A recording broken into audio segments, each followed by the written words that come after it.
Gracias por venir a todos. Es un placer que nos hayáis acompañado hoy con Lola Aparicio, que va a presentar su libro El final es el principio, y Emilio Carrillo, que ya le conocéis, de sobra, colabora con nosotros y va a hacer un poco también tertulia, coloquio con Lola. Muchísimas gracias. A Kiko, muchas gracias a vosotros y a vosotras por vuestra presencia. No solamente hay personas de Sevilla, hay personas que vienen de otros puntos, también de Andalucía. Y no me refiero solamente a Lola, a su esposo, que vienen de tierras malagueñas, de Benalmádena Costa, sino que allí tenemos personas, por ejemplo, que vienen de Posada, de Córdoba, y en cualquier caso, vengáis de donde vengáis, muchísimas gracias por vuestra presencia, para compartir acerca de la vida más allá de la muerte. Es un tema, ahora lo estábamos compartiendo aquí Lola y yo, que es un tema que evidentemente interesa. Es un asunto que a muchas personas le abre la puerta de la espiritualidad, de la consciencia. Es decir, el fallecimiento de un ser querido es como un golpe inmenso que se da en la vida de la persona y que nos para con mucho dolor, nos para con mucho sufrimiento, pero también abre una oportunidad de reflexión que en la dinámica cotidiana pues no tenemos desgraciadamente. Y sobre ese hecho, que es lo que denominamos muerte, que no está, eso es lo que vamos a compartir. Como telón de fondo, como ha dicho Kiko, tenemos este libro, que estáis para quien esté interesado, pero lo más importante es tener aquí a Lola y lo que Lola va a exponer, y una vez que ella exponga yo también haré una exposición, una intervención. Con relación a Lola, las personalidades cada vez nos importan menos, también lo estábamos hablando. Esto de presentar a las personas con su tarjeta de visita, yo creo que poco a poco vamos percibiendo que eso es una apariencia que no tiene tanta importancia como esta sociedad todavía le da. En cualquier caso, señalar, como acabo de compartir, que ella reside en Málaga, en Benalmádena Costa, que es doctora en medicina, que desde el año 1988, sin solución de continuidad, desarrolla su ejercicio profesional en medicina general, con lo que tiene una trayectoria, una experiencia muy dilatada al respecto, y es precisamente esa experiencia lo que en buena parte le ha llevado a redactar este libro, a compartir sus vivencias con relación a lo que el propio título del libro dice con toda claridad: el final es el principio. Así que estamos encantados de tener aquí a Lola con nosotros y como tú quieras, Lola. Muchas gracias. Muchas gracias por haber venido aquí una tarde en vez de estar en casa o paseando, viendo escaparates, no sé, venir a escuchar hablar sobre la muerte. Muchas gracias. Yo creo que, como dice él, despierta bastante interés. Gracias a Emilio porque le propusimos tener una presentación aquí en Sevilla y dijo enseguida que sí. Y gracias a Rincón de Kiko, que nos ha cedido este espacio. El libro se llama El final es el principio, pero tiene un subtítulo que yo creo que es tan importante como el título, que es Una guía para cruzar al otro lado. Entonces, a lo largo de mi carrera profesional, que es desde el año 88, como ha dicho él, he tenido que atender como médico de familia o médico general, atiendo a las personas y a las familias. Entonces, yo he estado trabajando en un sitio 17 años seguidos, y ahora cogí plaza y me fui a otro lado, y un montón de años también seguidos, 20 o 20, no sé, 36 años en total.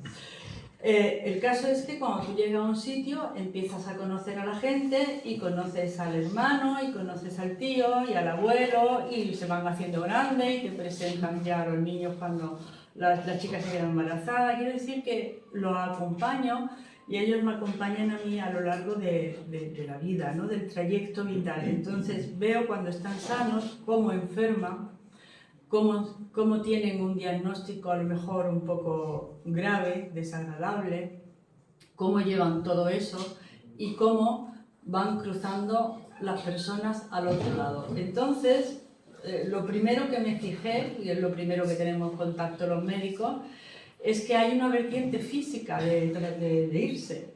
El cuerpo se va desconectando.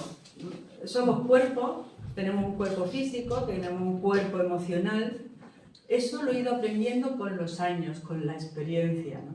Y tenemos un cuerpo espiritual, tenemos una parte espiritual. Bueno, pues el cuerpo es lo primero que trata el médico, se va desconectando. El cuerpo se desconecta y lo va haciendo a través de ir cerrando los sentidos. Los tibetanos lo describen como primero se va los elementos, ¿no? El elemento aire, el elemento fuego, pero nosotros aquí en Occidente estamos muy conectados con el ambiente a través de los sentidos. Y el cuerpo se desconecta. Y hay una cosa, el proceso, os voy a hacer una pregunta. ¿Qué es lo contrario a morir? Nacer. Exactamente. Uno dice vivir. No, es nacer. Vivir es el fenómeno. Y la muerte y el nacimiento se desarrollan en el fenómeno de la vida. Tanto nacer como morir pertenecen a la vida. No hay nada opuesto a la vida. No hay nada opuesto a la vida. La vida es cíclica, una vez está aquí en este plano, otra vez en otro plano, otra vez en este plano, pero vamos así. Y me di cuenta que cuando nacemos seguimos un proceso. Está el proceso de nacer. El niño, pues primero se encaja, ahora sabemos que el niño es el que inicia el parto, una vez que el parto está iniciado, eso ya no hay quien lo pare, el niño quiere salir, va dilatando y sale. Bueno, pues el proceso de morir, me di cuenta que también tiene su proceso y una vez que se inicia el proceso no hay quien lo pare. No hay quien lo pare. Por muchos paliativos que pongas, eso ya los médicos también en cuidados paliativos, en la UCI también se han dado cuenta que no pueden tener un encarnizamiento porque el médico no está para luchar contra la muerte. Nosotros luchamos contra la enfermedad, contra la muerte no se puede luchar. Entonces, atacamos la enfermedad, luchamos contra la enfermedad, pero cuando se inicia el proceso de morir, lo que hay que hacer es acompañar. Entonces, el proceso de morir físico se inicia cerrando, desconectando el cuerpo. Y se desconecta a través de cómo estamos conectados, que estamos conectados a través de los sentidos. Pues se desconecta a través de los sentidos. Primero se desconecta el sentido del gusto. Las personas cierran el pico, no quieren comer. Ya no quieren comer. Incluso le pierden el gusto a la comida. Cuando alguien me dice, un ancianillo, un abuelo o alguien, me dice, es que como y no me sabe a nada. Dices, uy, esto ya, porque se está desconectando el sentido del gusto. Lo siguiente que se desconecta es el sentido de la vista. Se cierran los ojos. Se tiende más a estar en un estado hacia adentro. Se acabó el viaje hacia afuera, se hace un viaje hacia adentro. Y me acuerdo de una paciente que tenía un tumor muy raro y la mujer estaba terminal y yo iba a la casa y me decía, ¿por qué se me cierran los ojos, doctora? ¿Por qué se me cierran? Se me cierran los ojos. Bueno, porque ese es el proceso. Ha iniciado el proceso. Luego se desconecta el sentido del tacto. Ya cada vez está más adentro, tienes que zarandear a la persona para que reaccione.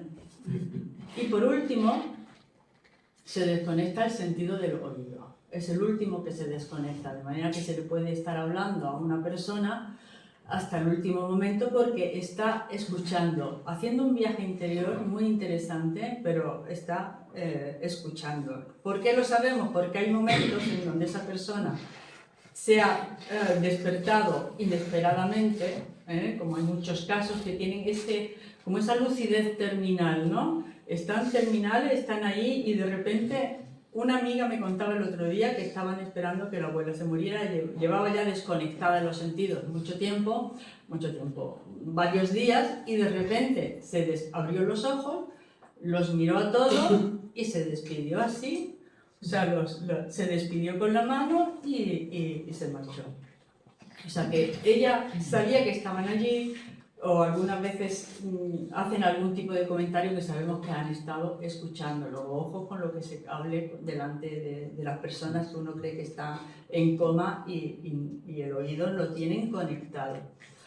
Bueno, pues a eso los médicos llamamos agonía, porque el cuerpo se desconecta y sabe desconectarse perfectamente y no hay que hacer nada. ni darle de comer, ni ponerle un solecito, nada, no hay que hacer nada, el cuerpo se desconecta perfectamente. Tenemos el cuerpo emocional se despide. El cuerpo emocional quiere despedirse de los que han estado con ellos emocionalmente unidos. Esto lo describió Kübler-Ross, Elizabeth Kübler-Ross, con las 5 etapas: la primera de negación, la negociación, la ira, la rabia. Eso se ve mucho en la práctica, en la clínica o en la vida, ¿no? Finalmente la tristeza, y luego llega la aceptación. ¿La aceptación de qué? De la pérdida. Y cuando una persona pasa al otro lado, los que están aquí pierden a un ser querido, pero el que se marcha pierde a todos sus seres queridos. Los pierde a todos. Entonces es una elaboración de la mayor pérdida que una persona puede tener, que es la vida en este plano. Y no solamente pierde a los seres queridos, pierde también los bienes materiales, a lo que uno ha estado aferrado. Pierdes tu anillo que te costó tanto trabajo, pierdes tu casa que te tiraste 25 años pagando hipoteca, lo pierdes todo. Y eso es un trabajo que también se hace en esas semanas en donde la persona ha iniciado el proceso de pasar al otro lado. ¿Y el cuerpo espiritual no tiene ningún proceso? Pues sí lo tiene, claro que lo tiene.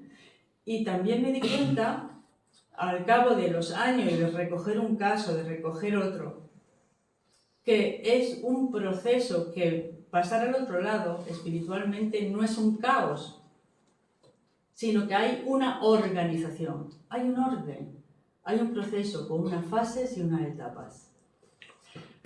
Lo único que hace falta es escuchar a la persona que está trascendiendo, porque sabemos esta fase por lo que nos cuentan las personas que están pasando al otro lado. A esto los médicos no le han prestado mucha atención. Yo empecé a prestarle atención y a recoger casos y lo iba escribiendo. Ahora cada vez hay más compañeros que también lo van recogiendo, porque lo que yo describo en el libro, que es el trabajo de mi investigación, no son creencias. Esto es independiente de que tú seas ateo, que tú seas chino, da lo mismo. Dice, oiga, ¿y un esquimal nace igual que un negro de Etiopía? Nacen igual y se mueren igual. No hay diferencias entre razas, ni entre religiones, creencias. Yo lo que he estado investigando, lo que describo son las vivencias de las personas. Muchas veces dicen, bueno, esas cosas que les pasa a la gente cuando se está muriendo, no. Esas cosas, bueno, pues yo describo esas cosas. ¿Qué es lo que le está pasando a la persona? El cuerpecito ya tranquilo, la emoción, bueno, haciendo su viaje interior, pero ¿cómo pasan al otro lado? Y me di cuenta de que había una serie de fases. Y la primera fase es la de aviso. Yo me atrevo a decir que nadie se va de este plano sin saberlo y sin que se lo hayan dicho, de una o de otra manera. Formas en donde a más conectado esté a tu ser, pues más te vas a dar cuenta de cuando vas a pasar al otro lado, ¿no? Pero formas que yo he visto de aviso, ¿no? Y cada día la gente, las personas vienen en charlas como estas y luego se acercan, o bueno, cuando queráis interrumpirme, me interrumpís cuando queráis, eso está claro. Y me dicen, pues a mi madre le pasó esto, pues a mi tía le pasó esto, y me van contando y me van diciendo, en cierta manera, validando que las personas pasan por esta fase, ¿no? Y la fase de aviso puede tenerla la persona de varias formas. Primero, a través puede tener una aparición. puede tener una aparición. Hace poco, una paciente mía que trabaja en la ITV de muchísimos años, pues vino la mujer y estaba un poco triste porque hacía un mes que se había muerto la madre. Entonces, como yo sé que ocurren estas cosas, yo ya le pregunto a la persona que viene, le pregunto y me da información, ¿no? Y le pregunté, oye, ¿y tu madre de qué ha muerto? Bueno, no, le dio un infarto y mira que la mujer estaba bien y nos cogió de sorpresa todo. Una muerte más o menos sorpresiva, ¿no? Una muerte que se... Entonces le dije, oye, ¿y tu madre había dicho alguna cosa que te llamase la atención? Algo así un poco fuera de lo habitual, de lo normal. La mujer se me quedó y me dice, pues doctora, un mes antes de que le diera el infarto, va y me dice mi madre, ¿sabes que he visto a tu padre? Digo, pero mamá, sí, tu padre, sí, papá, ya sé. Dice, pues lo he visto. Dice, bueno, ¿y eso? Pues no sé. Ahí estaba, abrí los ojos y estaba allí tu padre, sin más. Dice, bueno, aquello, claro, ya no volvió a decir nada ni nada, pero al mes cuando le dio el infarto la trasladaron a Carlos y estuvo una semana en Carlos Haya. Y mi madre me decía, ¿sabes que está viniendo tu padre todas las tardes a visitarme? O sea, vamos a ver si eso no fue un aviso. Se nos va a avisar mediante alguna aparición, mediante el oído. El otro día me decía una paciente, hablando con ella, dice, me ha dicho mi padre está bien, pero me ha dicho, he escuchado hoy una voz que me ha dicho, he venido por ti. Bueno, como sabemos que hay una fase de aviso, entre la fase de aviso y la trascendencia pueden pasar tiempo, no es algo inminente, ¿eh? También puede ser una intuición que tú tengas o una premonición que tengas. Cuento algunos casos de premoniciones bastante. A mí la que más me impactó me lo contó, porque claro, los casos que están recogidos, el libro está hecho con las fases y los casos como novelados o relatados, ¿no? Como a mí me sucedieron. Y esto fue en un viaje y una chica, bueno, pues me comenta que su madre pues le había dicho un día, mira, hija, me voy a morir de una muerte súbita, trágica y violenta. Y le dije, mamá, por favor, que sí, que te lo digo para que lo sepas, hija única, voy a hacer testamento, voy a dejar todas las cosas arregladas, porque claro, así es como se va uno tranquilo, ¿eh?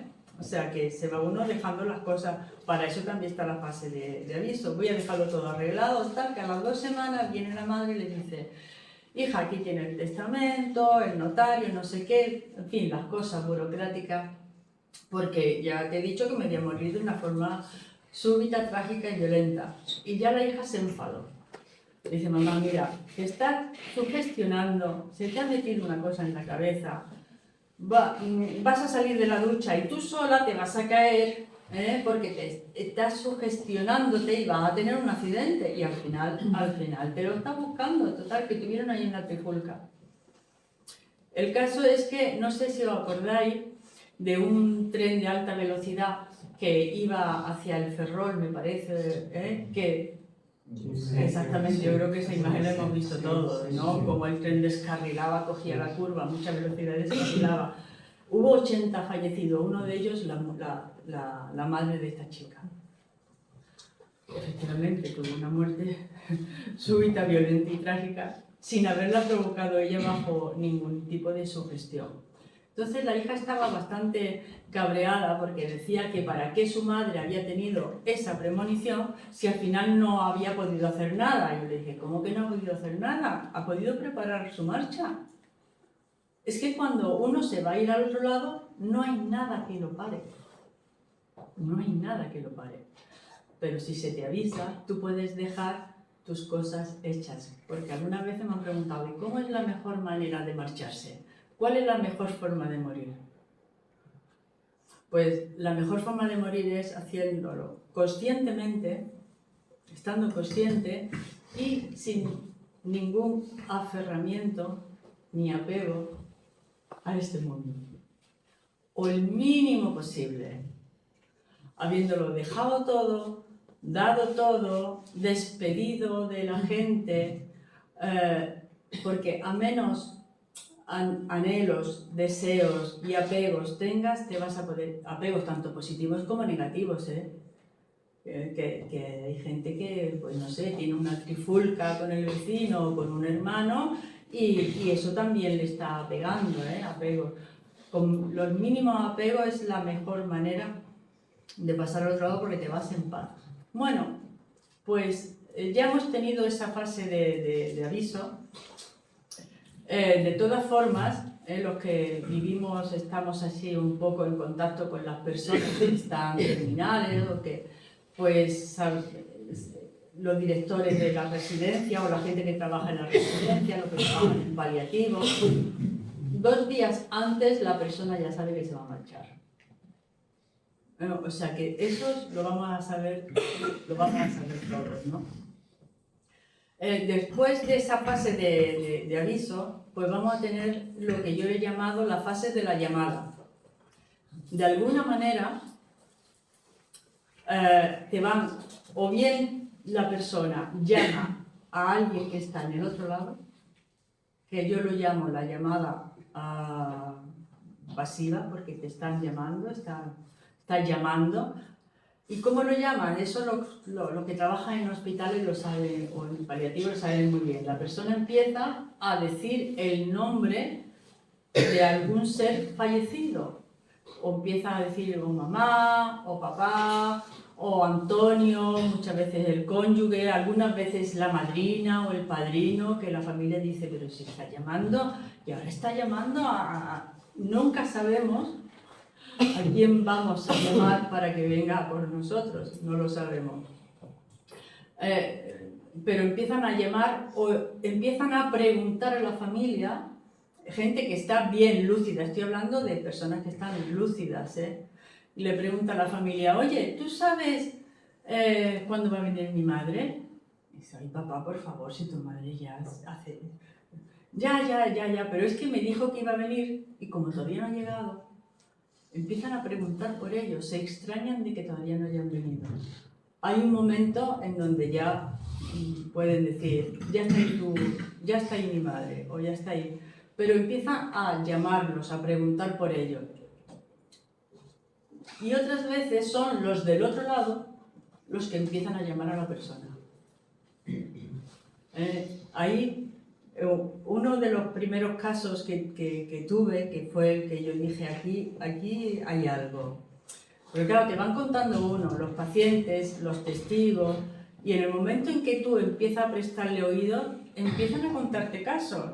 Y los compañeros médicos también, ya empiezan a contarte también casos, ¿no? Es como que necesitan saber que tú les vas a escuchar y no vas a tomarlo como tontería, como locura, como alucinación, porque las alucinaciones, que también he visto alucinaciones, no, os aseguro que no son así, ni causan esa tranquilidad, ni causan paz, ni tienen un sentido. La alucinación no tiene ni sentido para la persona que la está pasando, ni significado, ni la quieren ni siquiera recordar, porque va con una gran angustia interior. Sin embargo, este tipo de apariciones, como he dicho, esta mujer que vio al marido en esta fase de aviso, la mujer estaba tranquila, lo contó, lo compartió. Algunas veces a lo mejor ni siquiera son capaces de compartirlo. Entonces esta mujer, que fue cuando yo empecé a pensar, me llaman porque tenía un cáncer de hígado, estaba muy mal, y me llama la hija, estaba muy preocupada porque la madre no comía. Entonces subo, vivían en un chalecillo, subo donde estaba la madre empiezo a preguntarle, a hablar con ella, la hija se va, y me dice la madre que ya no se quiere levantar porque ha tenido un sueño, y el sueño es que es una de las formas en donde tú puedes tener la llamada, puedes tener a través de la visión, a través del oído, pero también a través de los sueños. Ha tenido un sueño en donde ha visto a su madre en la otra orilla del río. Esto es muy arquetípico, lo de la separación de los dos mundos mediante el agua, eso es muy típico. Y se repite, a diferencia de las alucinaciones. Estos son patrones que se repiten y te cuentan un caso y te cuentan otro caso y ves que están contándote más o menos lo mismo. Bueno, pues estaba la madre al otro lado del río y le estaba haciendo señas para que fuera donde ella. Entonces, bueno, tuve una... Si hay algo que se soporta muy mal al final de los días es que te mientan. Si ya nos sienta mal que nos mientan normalmente, que te mientan, al final eso se lleva muy mal, muy mal. De manera que si empiezas a mentir la persona lo que hace es que se calla y ya no comparte más contigo. Entonces empecé a hablar con ella y resulta que lo que le pasaba a la mujer es que sabía que la madre la estaba llamando para irse al otro lado, se iba a ir al otro lado y no quería causarle dolor a su hija, porque habían vivido siempre juntas. Cuando ella se fuera, la hija iba a tener un duelo bastante doloroso y eso es lo que a la madre la tenía sumida en el dolor, ¿no? Bueno, finalmente la mujer también entendió que cuando murió su madre, ella también sufrió por la pérdida, pero que ese es el ciclo de la vida, ¿no? Y que eso iba a ser inevitable que causara dolor, pero bueno, que también llegaría un momento en que lo entendería.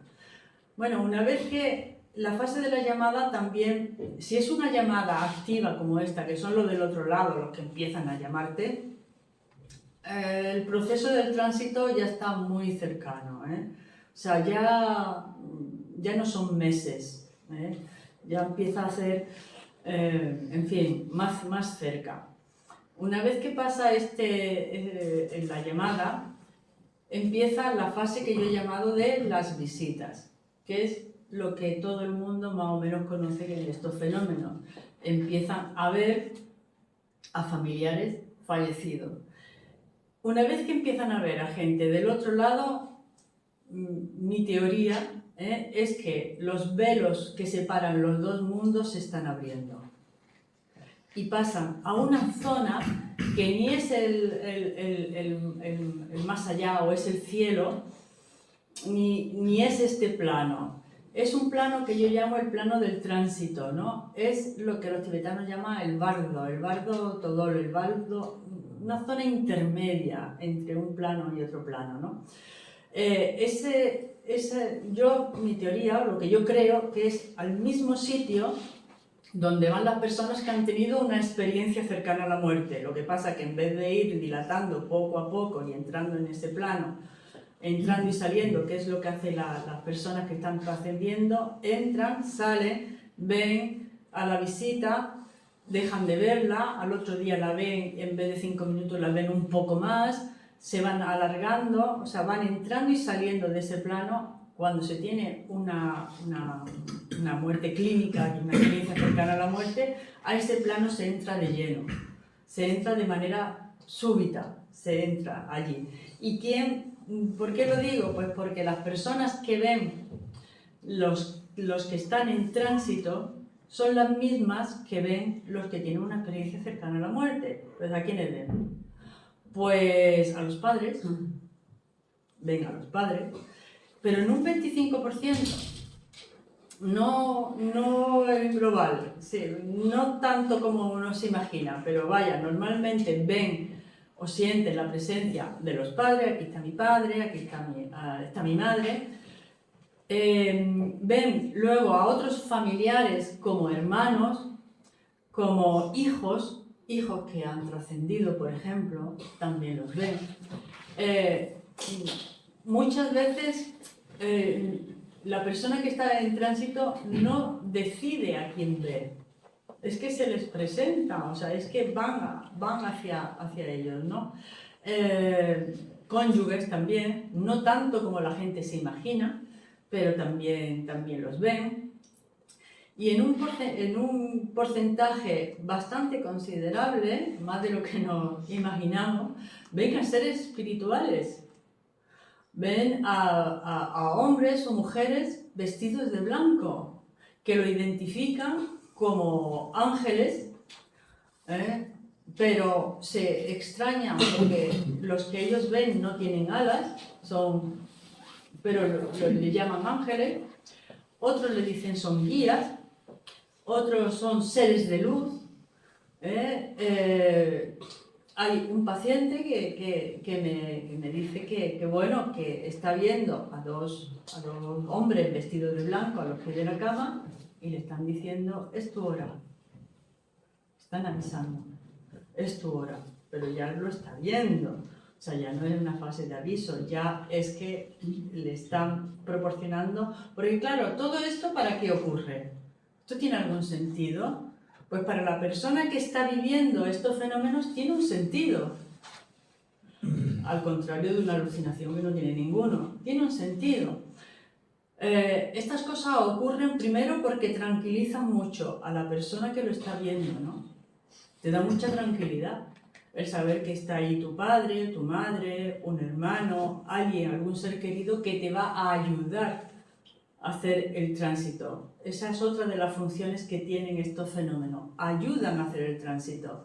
Kübler-Ross decía que incluso ella pensaba que daban instrucciones de cómo hacerlo. O sea, lo del otro lado te esperan, te dan instrucciones.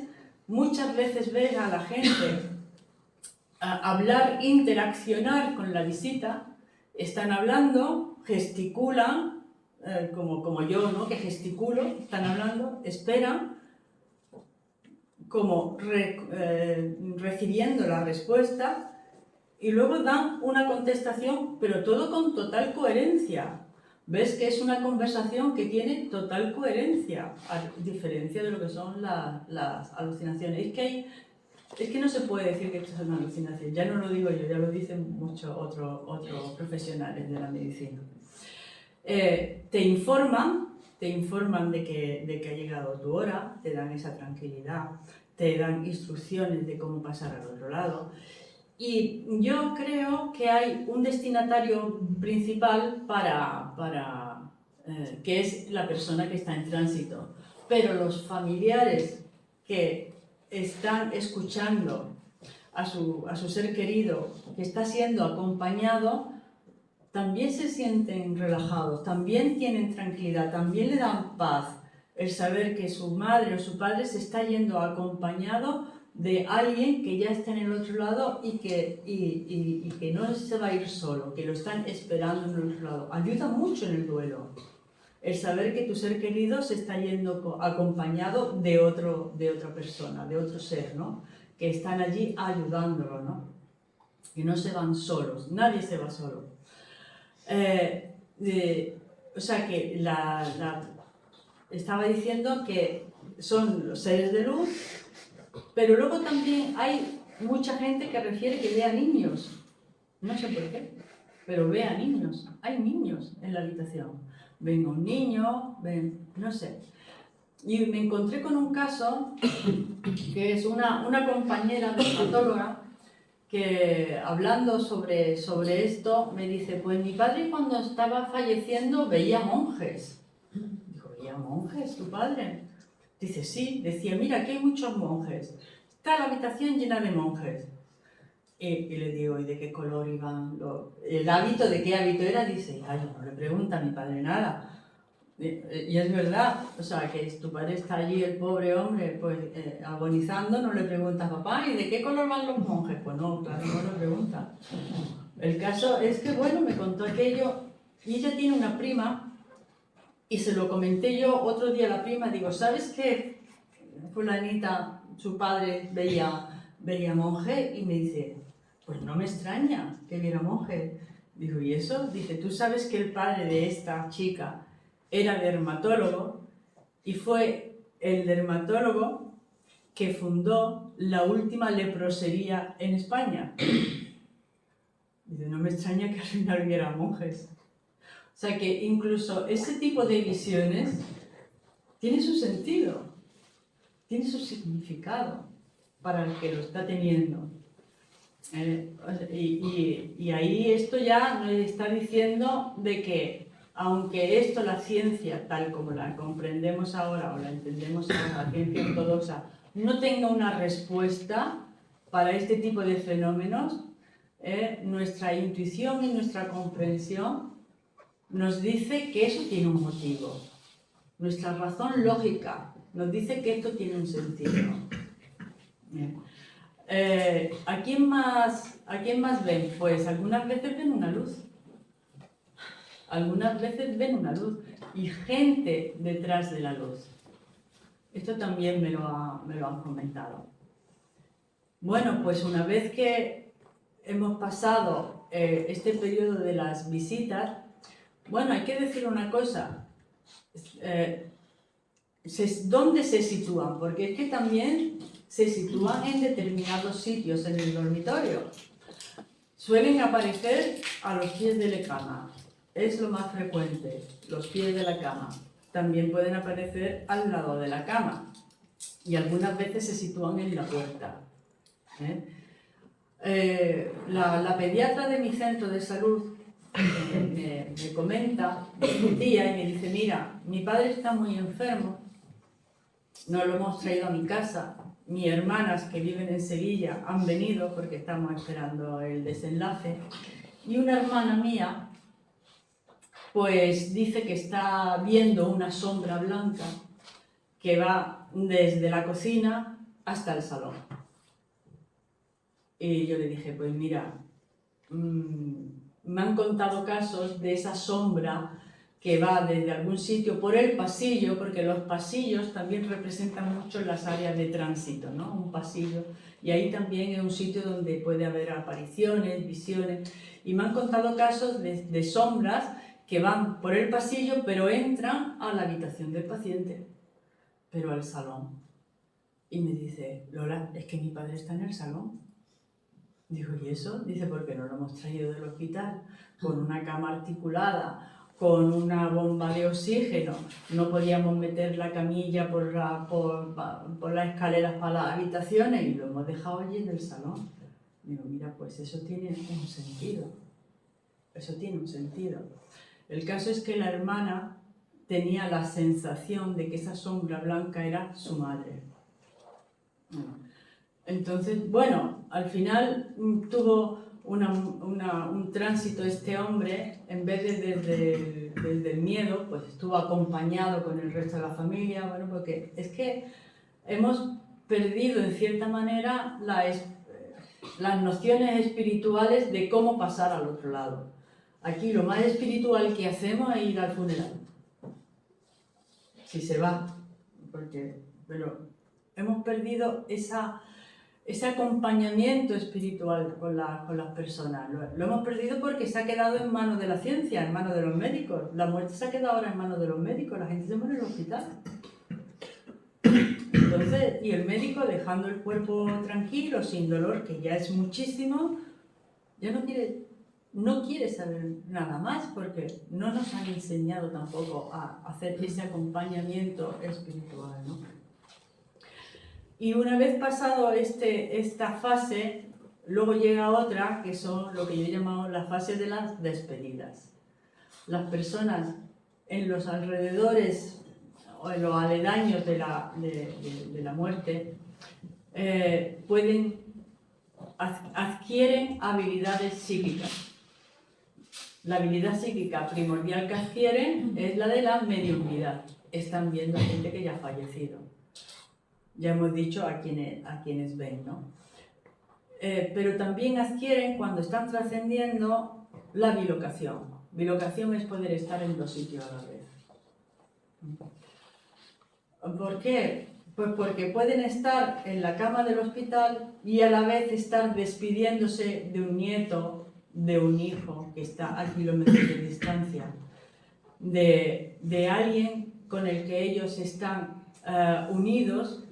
Ya hemos dicho que para pasar al otro lado lo mejor es irse sin apegos, y para irse sin apego hay que despedirse. Hay que despedirse y saber decir adiós. decir, se acabó, adiós, me voy, ya está, ya nos veremos, pero me tengo que ir. Y se han aparecido, por ejemplo, en apariciones, ¿cómo se despiden? Pues lo mismo, pues a través del sentido de la vista, se aparece, se despide, incluso mantienen conversaciones con la persona y la persona no sabe hasta que no le comunica, a lo mejor un día después, que en ese momento era imposible que estuviera ahí ese ser querido porque estaba falleciendo. Mira, yo creo que el caso que me han contado muchos, ¿no? Pero voy a contar uno porque es que había una serie que se llamaba Las Celebrity y sus experiencias paranormales, y un chico estadounidense de rock, un cantante de rock, contaba que un día se había despertado en su casa, estaba con su mujer y había visto en la puerta del dormitorio a su padre. Entonces se levantó porque no se llevaba bien con el padre, se levantó y le dijo, bueno, pero ¿tú qué haces aquí? El padre había tenido muchas adicciones, habían tenido muchos problemas, total que él le dijo, mira, ¿qué haces aquí? Al favor de marcharte, no sé cómo has entrado en mi casa, no quiero verte. Y el padre, no, hijo, es que quiero decirte que no me tengas que decir nada, que te marches, total que lo echó. Y de la habitación. Y él imaginó que el padre, bueno, porque se había ido. Y al día siguiente le llamaron diciendo que el padre había fallecido, pero a 1000 kilómetros de distancia, ni siquiera estaba en la misma ciudad. Él le había perdido la pista al padre. Pero es que estas cosas, hay muchos casos reportados de esto. En la Primera Guerra Mundial, en la Segunda Guerra Mundial, cuando iba el cartero o el que fuera a darle la noticia a los padres de que el hijo había fallecido, ya decían, ya lo sabemos porque ha venido y no lo ha comentado, no lo ha dicho, ha venido a despedirse. Y se despiden pues con frases como estoy bien, no os preocupéis, todo va a ir bien. Tienen unas despedidas normalmente cortas, no suele haber una conversación, ¿no? O simplemente lo ven sonriendo, a ese ser que se está yendo lo ven sonriendo. Se despiden con visión y también con un sueño. Pueden despedirse en un sueño. Yo cuento el caso de mi hija, que mi padre tenía sus achaques, pero no esperábamos que falleciese así, ¿no? Se acostó una noche y ya no se despertó. Cuando llamé por la mañana a mi hija, me dijo, mamá, ya lo sé, porque he soñado con el abuelo esta noche y me ha dicho, Fátima, no voy a poder ver cómo te casas. Ya lo había dicho todo. Entonces mi hija dijo, mamá, ha venido a despedirse en sueño, ¿no? También se pueden despedir por el oído, ¿no? Dicen tu nombre, te gritan, te despiertan por la noche. Hay gente que nota un zarandeo, de repente se despierta, bueno, ¿quién me ha tocado? ¿Quién más? Si no hay nadie, ¿no?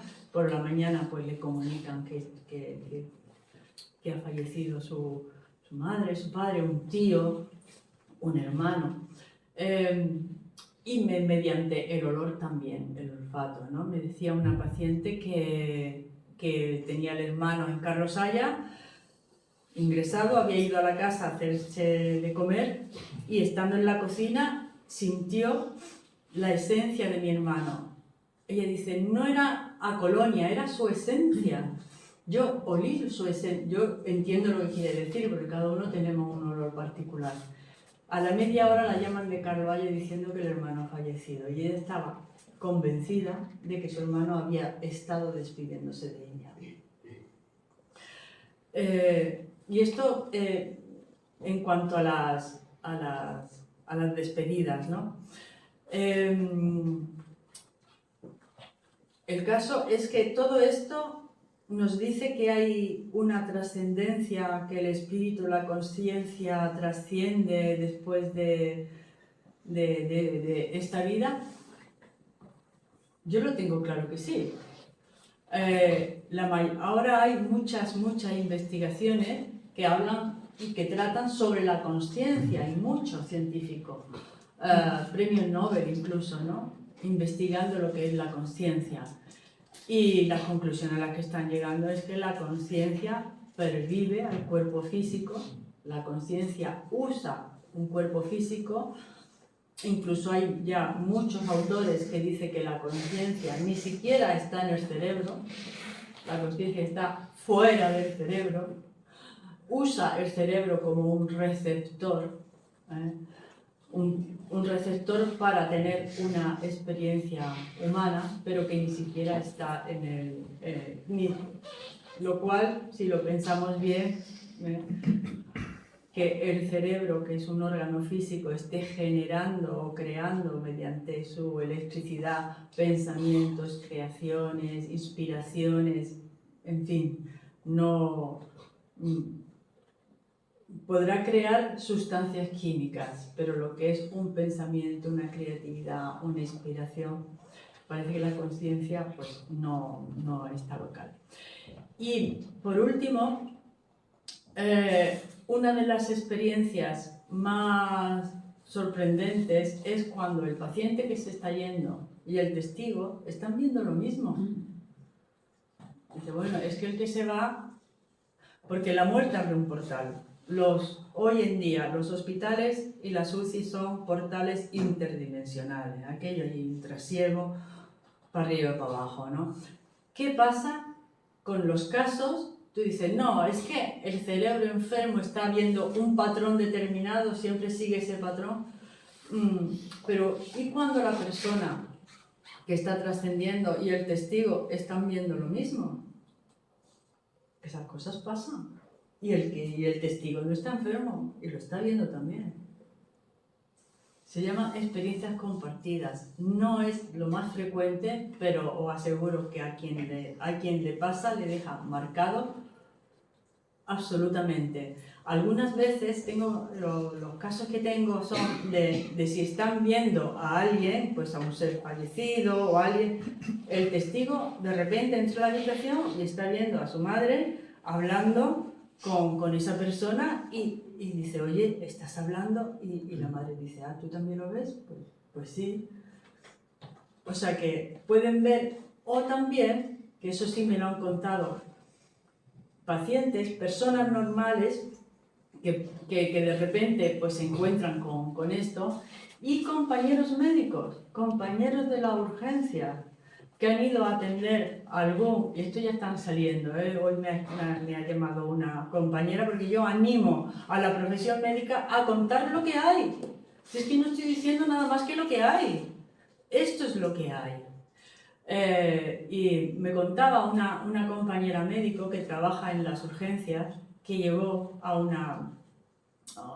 la llamaron porque estaba una persona terminal, llegó y vio cómo se abría en la cabecera de la cama de esa persona, se abría un campo de luz donde había gente habitado, como el área del tránsito que está habitada por esos pobladores que ya he comentado, vio un montón de líneas en esa luz y en esos seres que había allí, a la cabecera de la cama, vio líneas que ella enseguida se dio cuenta que eran líneas de vida que se cruzaban unas con otras y que fue una experiencia que ella no podrá olvidar nunca, que se quedó allí mirando aquello y de repente tuvo la visión de cómo se abren y se unían esos dos planos.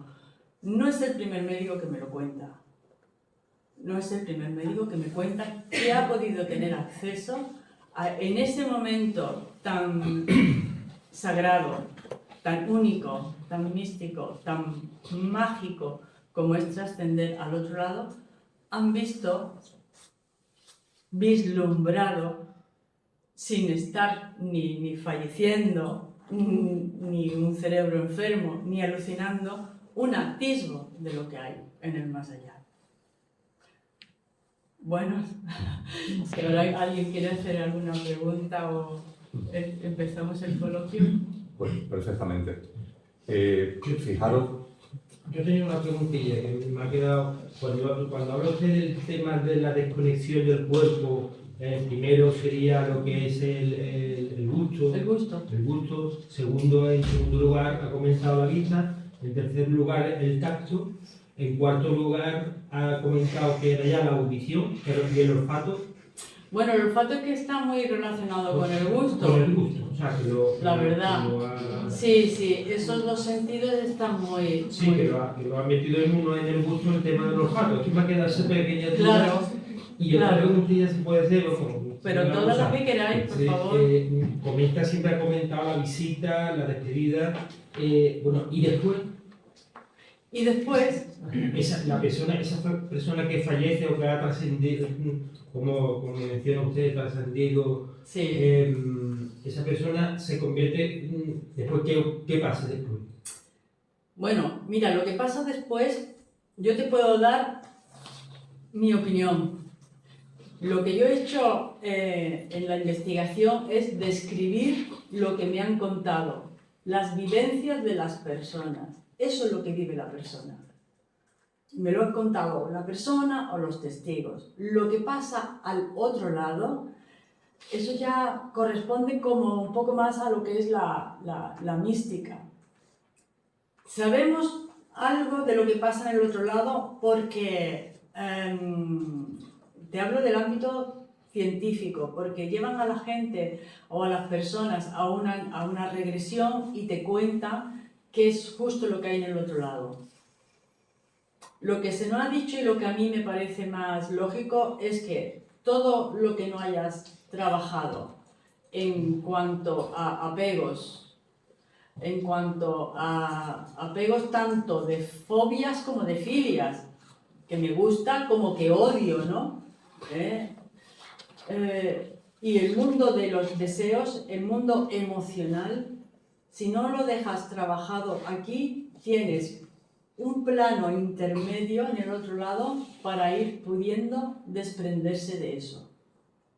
Al plano de luz, al cielo o como lo quieras llamar, no pueden pasar ni deseos, ni emociones, ni rencores, ni rencillas, ni nada de eso. Entonces hay como un tiempo. ¿Y por qué te lo digo? Pues mira, ¿por qué creo que es así? Pues porque creo que hay un tiempo en donde vamos buscando, como dándole un sentido a todo esto, como perdonando lo que tengamos que perdonar. Mira, las personas no tendrán ninguna creencia, pero el perdón sí saben lo que es. Perdonando a quien tengas que perdonar o pidiendo perdón, y vas encontrando como un sitio en el otro lado, por tu vibración, tu estado vibracional. Te lo digo porque yo tuve un sueño con mi padre, y esto puede durar un tiempecillo, ¿vale? En el otro lado, un tiempecillo. Tuve un sueño con mi padre un año después de haberse ido. Yo lo sentía mucho a mi padre, sentía mucho la presencia de mi padre, en muchas cosas, en muchas. Y en mi casa, y algunas veces lo olía, pero eso lo cuentan mucho las personas. Dice, pero hay un momento en que ya no lo siento. Claro, ya no lo siente, ya no está. Ya no está. Lo que haya tenido que purgar, lo que haya tenido que solucionar, lo ha hecho ya. Entonces, el sueño era que llamaban a la puerta, yo abría, y era mi padre, ya bastante más rejuvenecido, eso también, ¿vale? Porque la energía se va renovando y entonces ya ves a los del otro lado, tanto en aparición como en sueño, los ves renovados energéticamente, porque de aquí cuando pasamos al otro lado vamos exhaustos, y más si hemos pasado una enfermedad larga, y más si hemos tenido quimio, nuestra energía está exhausta y lo que hacemos es regenerar nuestra energía, de manera que cuando la gente sueña al ser querido, cuando ha pasado un tiempo, lo ve ya en su plenitud, lo ve joven, lo ve, oye, esa energía ya se ha regenerado. Entonces yo vi a mi padre ya regenerado y le dije, papá, pasa, pero no quiso pasar. Iba buscando, iba a una puerta, iba a otra, iba al ascensor, iba tal, y yo le decía, pero papá, y papá cada vez me hacía menos caso. Hasta que de repente se abrió una puerta, y esa puerta abrió otra, y otra, y otra, y otra, y otra, ¿no? Y entonces yo vi que mi padre entró ahí, porque cuando se abre una puerta ya se te abren todas. entendí que era la despedida de mi padre porque había encontrado su sitio vibracional en el otro lado. Y efectivamente, a partir de ahí ya lo dejé de sentir menos. Creo que si yo lo llamo de alguna manera, podrá venir. Pero en el otro lado hacemos también ese trabajo. Vamos encontrando nuestro sitio y nos vamos desprendiendo de todo aquello que hayamos tenido que trabajar. En cuanto pues, a algún apego, alguna venganza, algún resentimiento, algún rencor, todo lo que corresponde al mundo emocional. Porque no pasa al otro lado. No pasa al otro lado. Eso es lo que te puedo yo. Sí. Yo, en relación con lo que estás contando, tiene relación con una experiencia que yo viví personalmente de mi padre, ¿no? Yo tenía un amigo que tenía clarividencia, ¿no? Entonces un día, no sé, me viene y me dice, Javi, no sé por qué tu padre tenía que haber fallecido hace mucho tiempo. Tienes que hablar con él. Entonces yo quería comentar esto por la relación del cuándo comienza el proceso que has comentado, ¿no? Y entonces, en ese momento, yo dije, bueno, me iré a verlo. Y dice, no, tienes que ir a verlo. Total. Que esa misma tarde, conscientemente de lo que estaba haciendo y de lo que iba a suceder, él no me dijo nada, pero yo fui a ver a mi padre sabiendo que eso iba a desencadenar un proceso que era su fallecimiento. Entonces, fui a hablar con él y mi padre hablaba mucho, se puso a hablar y en cierto momento ya se me estaba haciendo tarde, le digo, mira, hay una cosa muy bonita que le dije, yo tenía con él había tenido un problema en el pasado con él, ¿no? Y en esa circunstancia algo salió dentro de mí y lo perdoné. Le dije, te perdono. Fue una experiencia preciosa, ¿no? Y cuando salí de allí, una de las cosas que hice fue hablar con mi madre y le conté lo que había yo hecho. Digo, he hecho una cosa que va a desencadenar el fallecimiento de mi padre. Y de hecho a los 6 o 7 meses falleció en un proceso, pero se desprendió de, digamos como que tenía algo pendiente aquí, en este plano, y durante un periodo de 6 o 7 años envejeció 20 de verdad.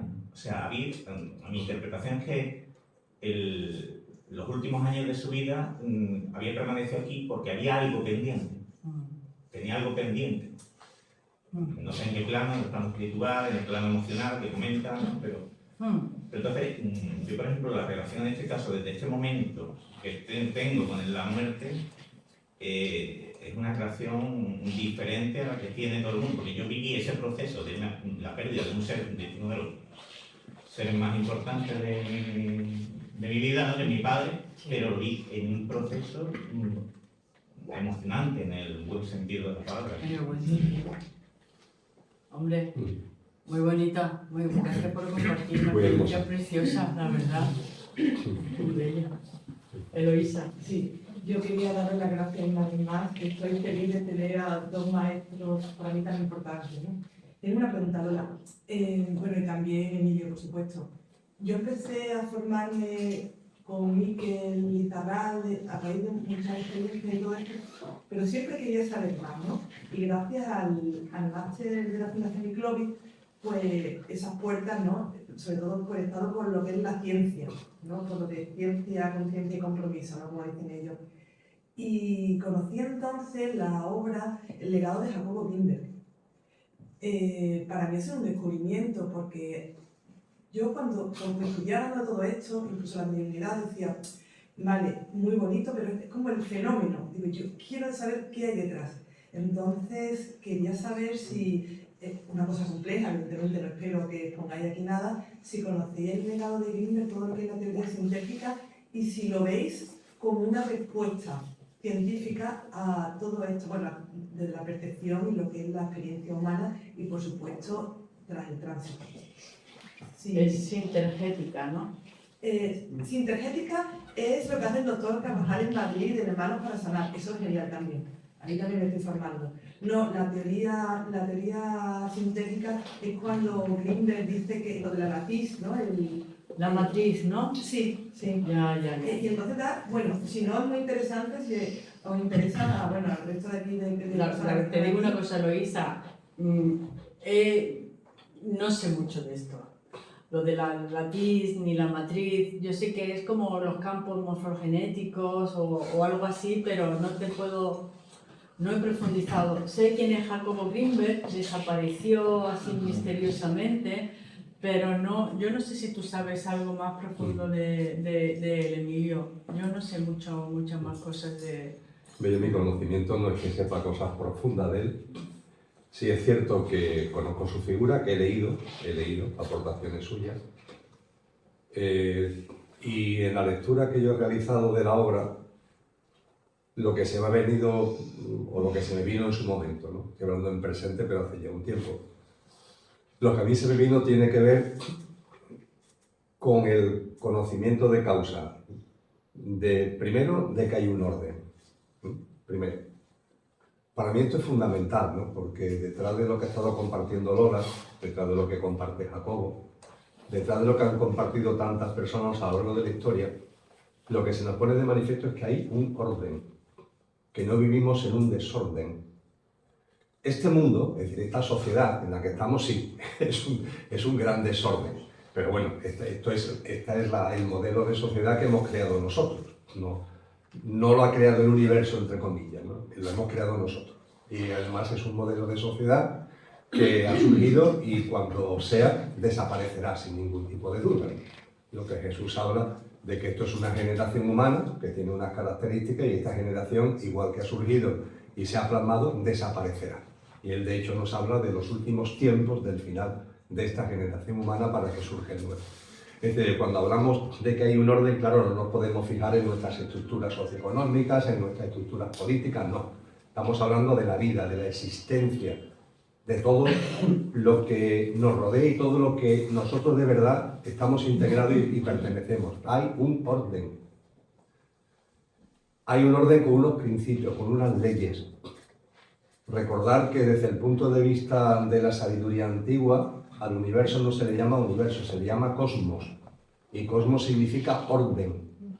Todo tiene su sitio, todo tiene su lugar. Y en ese orden, la vida no desaparece. La vida es un continuum. Y en ese orden hay una serie de campos que constituyen la realidad y que están más allá de los sentidos corpóreo-mentales. Es decir, están más allá de estos sentidos que Lola nos ha relatado de cómo van apartándose de nosotros o de nuestros sentidos también de percepción mental. Hay una serie de campos que están más allá. Y esos campos que están más allá, en estos momentos, es decir, después de lo que estamos en el año 2024, después de una historia humana tan dilatada, ha habido sabios y sabias. Y últimamente, en el siglo XX, principios del siglo XXI, ha habido mucha información complementaria al respecto para que tengamos un mapa de cuáles son esos campos. Entonces, hoy sabemos, por ejemplo, de que hay una consciencia colectiva. Que hay una consciencia de cada uno, pero que hay una consciencia colectiva. Y que en la medida en que tú das un pasito en tu consciencia, estás aportándole esa consciencia al consciente colectivo. Y que eso significa que tú modestamente en tu pasito, en el pasito que das en conciencia, aportas tu granito de arena a la conciencia colectiva, y la conciencia colectiva es como un viento a favor que ayuda a todos los que están en el camino. Cada uno tiene que hacer su camino, nadie va a hacer el camino por ti, cada uno tiene que dar sus pasos, pero no es lo mismo hacerlo con el viento a favor que con el viento en contra. Y la conciencia colectiva es el viento a favor. Y todos podemos nutrir esa conciencia con nuestro pasito de conciencia. Para mí esto es, cuando lo percibí, es maravilloso, es sensacional, porque yo a veces también percibía que esto del crecimiento personal, del desarrollo consciencial tuyo, tiene también un pelín de egoísmo. Es decir, yo evoluciono, yo, ¿no? Pero ese yo cada vez tiene menos, como decíamos al principio, menos sentido, ¿no? Pero claro, es que tienes que darte cuenta que en la medida en que tú vas evolucionando, esa aportación de conciencia va al consciente colectivo y eso fortalece un viento que está ayudando a personas que tú no conoces en todo el planeta en su camino, no porque le estés haciendo el camino, que tienen que hacerlo ellos, sino porque lo están haciendo con el viento a favor. De la misma forma que sabemos, y creo que sabe hace también bastante tiempo, que hay un inconsciente colectivo, una serie de sistemas de creencia, unos paradigmas que normalmente son absolutamente subjetivos y falsos, pero que asumimos como objetivos y como verdaderos, que no es el viento a favor, es el viento en contra. Es el viento en contra. Y además creo que en esta sociedad hay personas que conscientemente alimentan el inconsciente colectivo para retardar nuestros procesos evolutivos. Con lo que, en cualquier caso, es precioso que haya una consciencia colectiva y también una inconsciencia colectiva. Lo ha citado Lola, al hilo también del telón de fondo de Jacobo Grinberg, lo que tiene que ver en sentido amplio con los campos mórficos y morfogenéticos. Hay una conexión entre todos.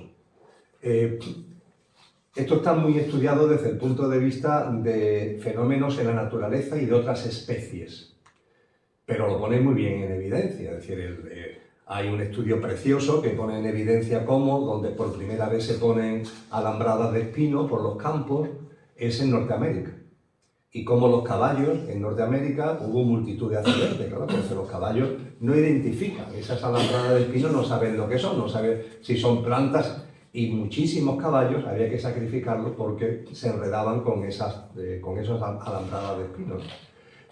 Posteriormente parece que el segundo país que masivamente empezó a colocarlos fue Argentina.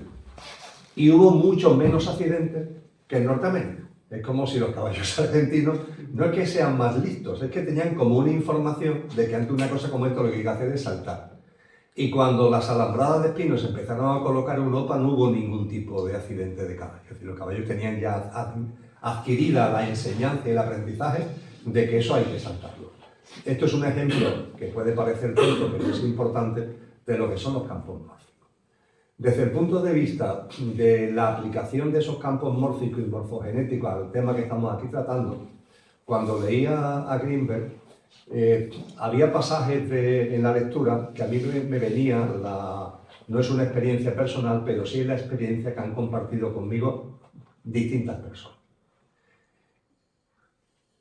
Y para llegar a ese punto voy a hacer primero una especie de prolegómeno.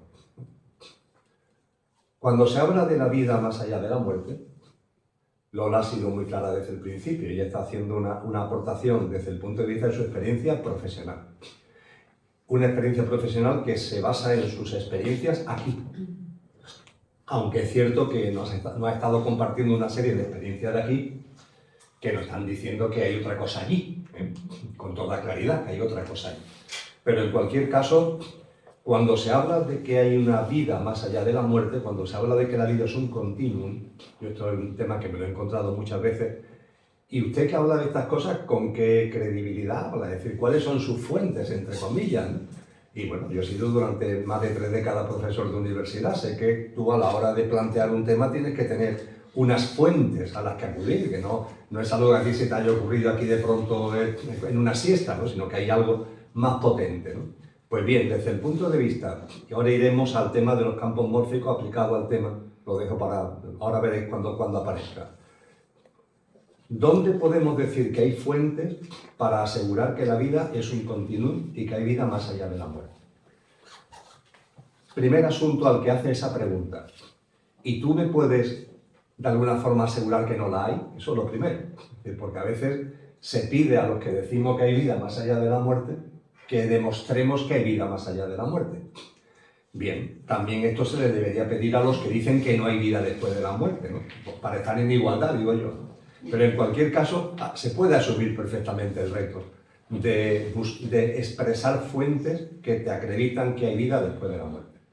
Primera fuente, todas las tradiciones espirituales, de todos los tiempos, de toda la geografía, de todas las culturas y todas las escuelas filosóficas trascendentes, de todas las épocas, de todas las culturas y de todas las geografías, con sus respectivos instructores e instructoras. Ahí está. Tú dices, hombre, pero es que esto no cuenta. ¿Por qué no cuenta? Porque son tradiciones espirituales, son escuelas trascendentes. Bueno, pero eso ha estado siempre presente en la humanidad, siempre. Y los instructores de estas escuelas, de estas tradiciones, han sido personas insignes, dignas de tener en cuenta. Bien, en cualquier caso, a los más descreídos, esta fuente no les suele servir de mucho. A mí personalmente sí me sirve. Una segunda fuente. ya no estamos hablando de instructores espirituales, estamos hablando de sabios y de sabias. Cogemos una enciclopedia física, en papel o en internet, y hacemos un repaso de aquellas personas que consideramos lumbreras a lo largo de la historia humana. Estas personas que han marcado nuestra civilización, que han construido la forma que tenemos de ver el mundo, han hecho aportaciones valiosísimas a lo largo de la historia.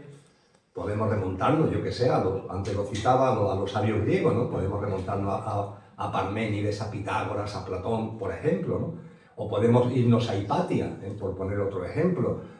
Yo que sé, o podemos dar un salto en la historia e irnos a Leonardo da Vinci, ¿no? En plena época renacentista. O yo que sé, nos podemos dar otro salto en la historia y meternos en el siglo XX con Albert Einstein, ¿no? Quizá el científico más renombrado del siglo XX. Y el listado es enorme. El listado es enorme de hombres y mujeres, insisto, que han sido como grandes pilares, son los grandes pilares de la civilización humana. Personajes insignes. No sé si habrá alguna excepción. Puede ser que haya alguna excepción. Si hay alguna excepción, desde luego, confirma la regla de que la inmensa mayoría han estado convencidos de que hay vida después de la muerte. Es decir, estos personajes insignes, a los que le damos credibilidad en multitud de cosas, todos coinciden en lo mismo, en que hay vida después de la muerte. Oye, que esto no es una fuente, es decir, que todas estas grandes personas, estos personajes insignes, estas grandes mentes, muchos con ejemplos de vida maravillosos, hayan coincidido en algo. Eso no sirve como referencia. ¿Por qué de esas personas sirven de referencia cosas que han dicho en muchos aspectos, pero en esto, sin embargo, se le pone un interrogante cuando además es el ámbito en el que todos coinciden? Es curioso, porque por ejemplo Albert Einstein hasta cierto punto deja medio obsoleta, no obsoleta, pero la física newtoniana. Pero sin embargo Newton e Einstein, los dos coinciden en que hay vida después de la muerte. Es decir, que en sus aportaciones científicas, siendo grandes hombres, hay desacuerdo, pues, por decirlo de alguna forma, pero sin embargo, en algo tan espectacular como esto hay coincidencia. Tercero, tenemos muchos documentos históricos que no solamente hablan de que hay vida después de la muerte, sino que la describen. Luego ha hecho referencia a uno, el libro tibetano de los muertos, que no se llama libro tibetano de los muertos, se llama el libro del bardo, del estado intermedio, ¿no? O el libro sacado de los jeroglíficos de Egipcio, ¿no? El libro egipcio de los muertos, ¿no? Hay una cantidad enorme de documentos elaborados por el ser humano a lo largo de la historia que no te dicen solamente que hay vida después de la muerte, te describen el proceso. Y la mayoría absoluta además te describen el proceso no solamente de una vida, una muerte, sino una vida, una muerte, una vida, una muerte, una vida, una muerte, en un proceso de reencarnación, donde coinciden la mayoría de estos documentos, ¿no? Pero es que no nos quedamos ahí, es que están las experiencias cercanas a la muerte, que también ha citado Lola. Experiencias cercanas a la muerte que vienen datadas desde tiempos inmemoriales, en la República de Platón, en el diálogo de Platón con Sócrates, las últimas hojas de la República, las últimas páginas, narra con precisión una experiencia cercana a la muerte de un soldado armenio llamado que además no se queda en el tránsito de las pocas experiencias cercanas a la muerte, que va más allá. Llega al plano de luz y nos narra cosas acerca del plano de luz. Y más recientemente, a la nómina de experiencias cercanas a la muerte se han incorporado neurólogos, científicos, médicos que han vivido en sus carnes y que han tenido la generosidad, como tiene Lola con su obra y con sus intervenciones, de compartirla con nosotros, a expensas de que haya parte del mundo médico que le diga que están medio tocados, pero sin embargo han tenido la generosidad, hay que llamarlo así, y la valentía de contarnos esas experiencias cercanas a la muerte, poniendo de manifiesto que no hay alucinación, porque hay unos patrones y que se repiten en todas las experiencias cercanas a la muerte, poniendo de manifiesto que no es una alucinación porque las alucinaciones se tienen y al cabo de no mucho tiempo no se recuerdan. Y sin embargo una experiencia cercana a la muerte, la persona que la ha vivido lo recuerda siempre. Es como si se hubiera integrado en ti, ¿no? No tiene nada que ver con procesos de alucinación ni nada que se le parezca, ni con reacciones químicas cerebrales como a veces se ha querido hacer creer, ¿no? Junto con estas fuentes que acabo de comentar, hay que integrar la que aquí ha puesto de manifiesto Lola, que ya sería la quinta, Es decir, la fuente de profesionales del mundo sanitario que en el contacto cotidiano con esa realidad nos aporta lo que Lola nos ha aportado aquí. Es una fuente importantísima, porque nos están hablando de su experiencia profesional. Es como si cualquiera en su campo profesional tiene con nosotros la generosidad de contarnos su experiencia profesional. El jardinero que tiene la generosidad contigo de contarte, pues mira, si tú quieres poner en marcha un huerto, pues mi consejo, porque he estado 30 años, es que utilices este tipo de tierra, el compost que tienes que hacer es esto, y ten en cuenta porque puede pasar ante esto, pasa esto. Y nos pone generosamente su experiencia. Eso es lo que ha hecho Lola, es lo que están haciendo profesionales, y eso tiene, vale, su peso en oro, porque además lo hacen con absoluta objetividad. Mire usted, esto es así. Y es así porque lo estamos viendo en nuestra realidad profesional cotidiana, no es un tema de hipótesis, no, es que esta es la realidad. Y por fin, para cerrar todas estas fuentes, están las personas que tienen el don de ver a los desencarnados. Cada uno tenemos nuestros dones y hay personas que tienen ese don. Yo en la obra de Grimberg encontré una explicación a este hecho. Al hecho de que hay personas que efectivamente ven. ¿Qué es lo que ven? Ven lo que está aquí. Es decir, porque cuando hablamos del otro plano, a veces solemos pensar que la vida más allá de la muerte está en otra dimensión. No, está en esta dimensión. La vida más allá de la muerte no es que nos vayamos a otra dimensión. No. En otra dimensión están los ángeles, están los arcángeles, digo si utilizamos la terminología cristiana, están los principados, los tronos, los serafines, los querubines. Esos son otras dimensiones. No, el plano más allá de la muerte está en esta dimensión, el plano de luz pertenece a esta dimensión. Agustín de Hipona pone el ejemplo, hablando del fallecimiento de su hermano, está al otro lado de la pared, está en la habitación de al lado, ya está. Y hay personas que tienen la capacidad de ver. Esa capacidad que cuando se está, como ha compartido Lola con nosotros, cuando se está ya acercándose nuestro momento, se le abre a mucha más gente, es algo que tienen muchas personas de nacimiento. Lola nos ha compartido de que esa capacidad de ver ese otro plano, debido a que te estás acercando ya al momento del tránsito, es como si ese tabique se hiciera translúcido, ¿no? Y es cuando, bueno, hay personas que tienen ese don innato, no lo tienen cuando se están muriendo, lo tienen desde nacimiento. Y esa percepción de ese otro plano es un don maravilloso y durísimo, muy duro. Es muy duro ver desencarnados. No lo digo por experiencia propia. Yo he visto algunos desencarnados, pero no es algo que yo vea con cotidianidad, ¿vale?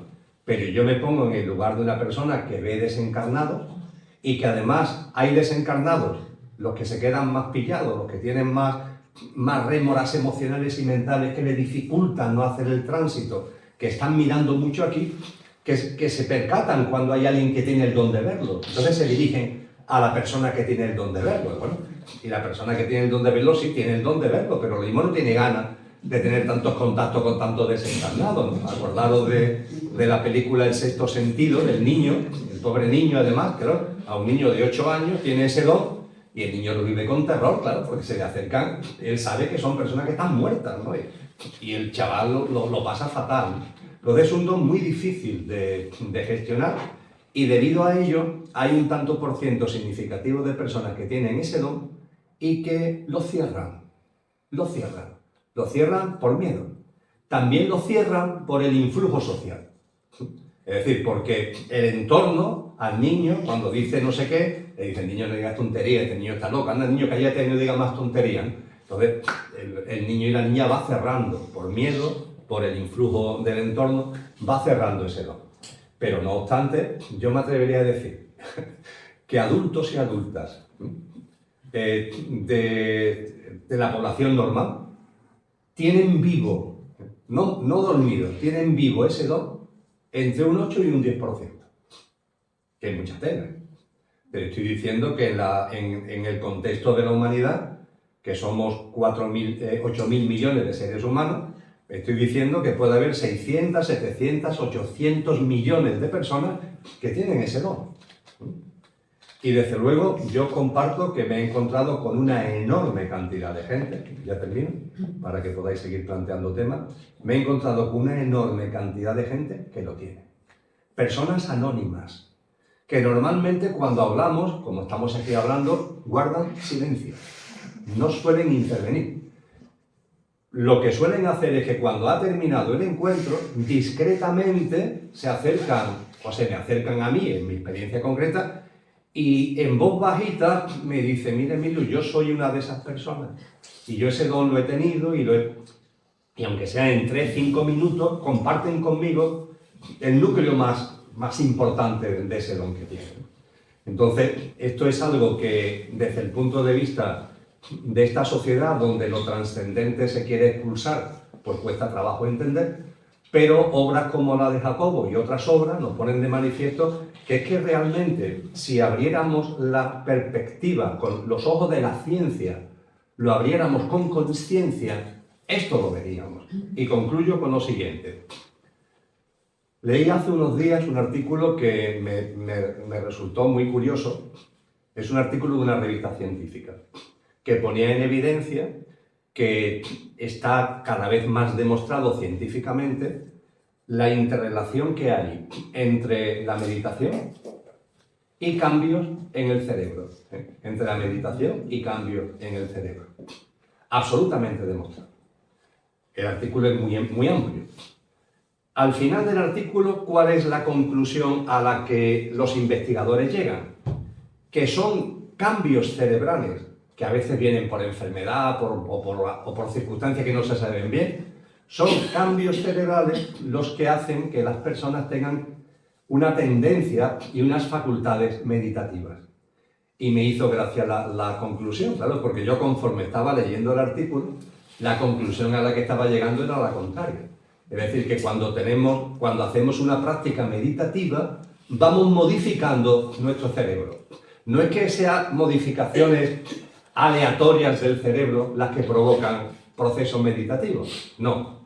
O místicos, no. Es la práctica de la meditación, la práctica del silencio, la práctica de la introspección. Eso va modificando tu cerebro. Y me hizo gracia. Entonces, claro, cuando la ciencia se acerca a la consciencia, pero intenta de alguna forma seguirlo amarrando a la mal llamada ciencia, pues ella misma se está autolimitando. Y Jacobo pues, nos ayuda a percibir esos otras realidades, dándoles un fundamento científico. Eso es maravilloso, Emilio. Eso es mi tesis de fin de máster, trata sobre eso, el efecto de la meditación en el cerebro. Y Jacobo Gilbert explicaba lo que era la meditación autoalusiva, y la verdad es que he estado de certeza, como él lo llama. A mí me parece que le invito a todos los que tengan interés a seguirla o al entrar en la obra de Gilbert, porque es una explicación científica todo esto. Sí, yo quería comentar sobre el don que dicen que puede ser que todos los niños lo tienen, pero que uno lo desarrolla y otros no. ¿Qué pensáis sobre eso? Sobre el amigo invisible, que un gran porcentaje de niños lo ven en su niñez. Bueno, mira, los niños vienen con una serie de habilidades, ¿vale? Ten en cuenta que están recién llegados de a donde vamos a ir después. O sea que hay mucha energía del otro lado, están por escribir, ¿no? Vamos a decirlo así, porque luego se formatean.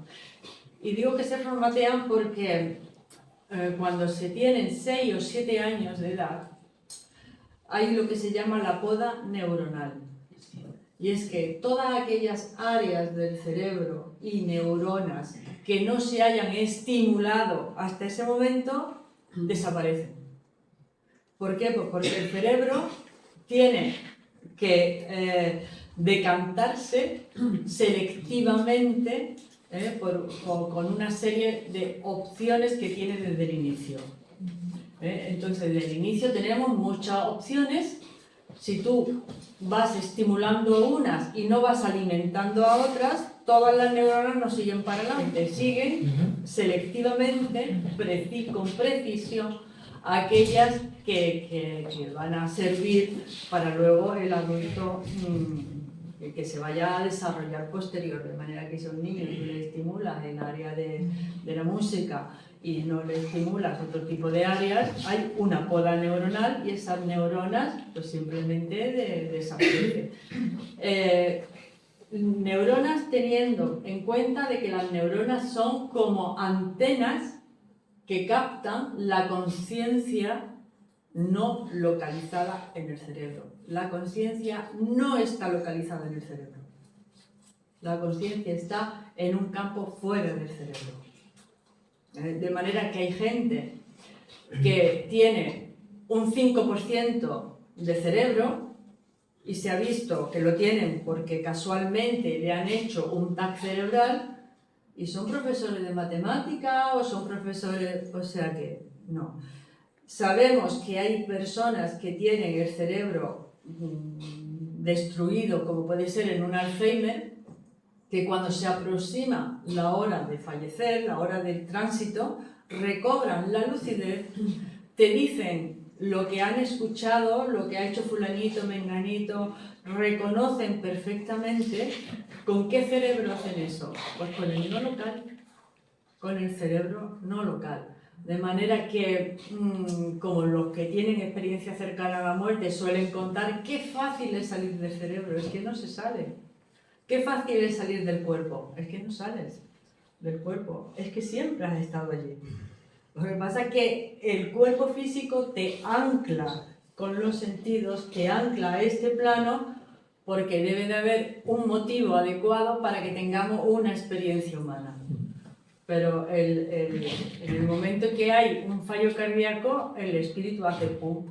No es que sale, es que simplemente no está en ningún sitio. Hoy en día se sabe que no hay neuronas solamente en el cerebro, hay neuronas en el corazón, hay neuronas en el intestino, que el intestino está creando los neurotransmisores y es como que el cerebro o la conciencia necesitase de todo el cuerpo para expresarse.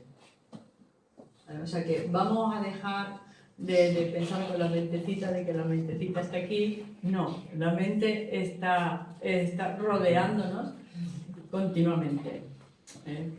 No sé si... En la percepción que yo puedo compartir contigo, creo que tenemos que distinguir el don de percibir ese mundo que vamos a llamar el de los desencarnados, que es un don innato. Personas que lo tienen y personas que no lo tienen. De la misma forma que cuando nacemos, ya cada uno tenemos nuestros dones innatos. Ni mejores ni peores que los de los demás, sino que son los nuestros. Lo que ocurre es que en paralelo a eso, en paralelo a que cada uno tenemos nuestros dones innatos, el don y el talento se caracteriza por ser capacidades, facultades innatas. Después las plasmaremos más, las plasmaremos menos o lo que sea, pero lo traemos de fábrica, por el alma lo trae consigo, ¿no? Y complementariamente a eso, los seres humanos tenemos una serie de capacidades que se ponen de manifiesto con la inocencia de los primeros años y que después se van transformando en latentes. Es decir, en los primeros años están patentes y están patentes por la inocencia, porque todavía nuestro mundo mental no está construido. De hecho, se sabe que es a partir ya de unos añitos, ¿no?, cuando empieza a construirse. Nuestro mundo emocional se está empezando a construir y es como una materia prima que tiene una gran capacidad de percepción que después, conforme ya se va configurando, ¿no?, lo que somos, ¿no?, nuestro mundo emocional, nuestro mundo mental, eso que estaba patente se va convirtiendo en latente. Y en particular, yo sé que esto suena un poco a locura y en algo no quiero meter en definitiva referencias que puedan parecer creencias cuando estamos intentando ser hasta cierto punto académicos para hablar de lo que estamos hablando. Pero yo tengo la absoluta seguridad de que existe lo que las tradiciones, por ejemplo, la tradición cristiana, llama el ángel de la guarda. Y yo no tengo ningún tipo de duda de que en las distintas dimensiones, los seres espirituales de otras dimensiones más sutiles realizan una labor de acompañamiento a nuestro mundo, a nuestro ser espiritual que encarna en una dimensión que es una preciosidad, porque este mundo es una preciosidad, pero vibracionalmente es denso. Y esos mundos más sutiles nos acompañan. Nos acompaña no significa que interfiera, pero nos acompaña. Cuando se habla del acompañamiento que nos puede realizar esos mundos celestiales, yo siempre aconsejo una película, que está libre en internet, se puede ver sin ningún problema, que es la película El cielo sobre Berlín. Es una película preciosa, una película de culto en el mundo del cine, pero una película donde hay ángeles que en el Berlín de la posguerra están allí. Y se ven lo que hacen los ángeles. Es muy interesante porque es un acercamiento a lo que yo personalmente creo que es una realidad. Y llevo esto al tema de que ¿quién no ha oído hablar del ángel de la guarda? Y ciertamente nos parece a la mayoría de la gente, si hacemos una encuesta por la calle, lo estiman como una creencia tonta, ¿no? Es decir, bueno, una cosa que se le dice a los niños, ¿no? ¿Seguro? Seguro. Porque esas figuras de blanco que aparecen en tantos procesos son ángeles. Y esos ángeles no son ángeles casuales. Es decir, no es que un ángel pase por allí y me voy a pasar no, es que hay ángeles que tienen como misión, tendrán otras muchas, no digo que tengan ahí una obsesión por nosotros, pero tienen entre sus misiones el acompañamiento. Y no es que cada uno tengamos, porque en esto los humanos somos muy especiales, ¿no? Yo tengo mi ángel de la guarda, pues mira, ¿no? Posiblemente un ángel de la guarda, uno, se la baste para mucha gente, ¿sabes? Es decir, que lo mismo mi ángel de la guarda es el tuyo. No, ese manía, no hay un ángel de la guarda de Emilio. Hay un ángel de la guarda que acompaña a Emilio, pero lo mismo está acompañando también a otras personas. Y esto los niños lo perciben perfectamente. Hay cantidad de casos que si los papás pusieran y las mamás abrieran los ojos, verían que el niño está teniendo una relación con algo que ellos no ven, pero que está ahí. Y que es una relación de armonía y de felicidad y de alegría para el niño. Siendo algo raro, porque no pertenece al mundo, entre comillas, sin embargo el niño lo vive con alegría, con juego. Y si os fijáis, hay otras muchas realidades. Si tenéis mascotas, por ejemplo, y convivís con perritos, con gatos, habréis comprobado que ellos ven otras realidades también y que empiezan a jugar o empiezan a mirar hacia un lado y hacia otro, y muchas veces son juegos que están realizando con algo que está ahí. No digo que estos sean ángeles, los ángeles, estos suelen ser más espíritus que le llaman el esoterismo espíritus de la naturaleza, ¿no? Pero en definitiva creo que cuando hablamos del don de ver desencarnado es un don innato de algunas personas. Y eso hay que complementarlo con capacidades que todos tenemos en esos primeros años que se ponen de manifiesto. Sí, mire, quería hacer una pregunta. En el momento que ha dicho que cuando tienen tránsito necesitan, pues, bueno, no todos, pero algunos, necesitan su tiempo para linear y poner todo en su sitio, ¿puede ser que la persona que se quede aquí, un familiar o algo, y añore tanto y llore tanto por esa persona, sea capaz de no dejarlo ir y se quede como en un término medio, como en un limbo? ¿Puede ser? Bueno, la verdad es que hoy en día para el acompañamiento espiritual ya hay muchas guías, hasta de cuidados paliativos, que aconsejan que aquellos que están más apegados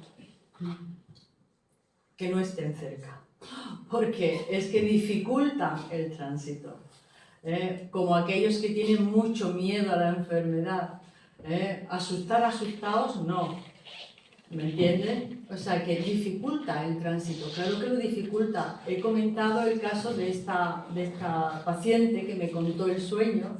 No quería ella pasar al otro lado por el daño que le iba a hacer a su hija, por no ver a su hija sufrir. De hecho, ¿cuántas veces el familiar sale un momento al cuarto de baño, a por un café o lo que sea, y en ese momento la persona fallece? Porque es muy duro saber que vas a causar un sufrimiento o un dolor a alguien que tú quieres. Pero yo me vengo a referir una vez que sucede. Y una vez que sucede, puedes no irte con tranquilidad sabiendo que estás dejando un sufrimiento. Al final te vas. Sí. ¿Vale? Pero no es... no es lo mismo irse con una intranquilidad que irse con tranquilidad.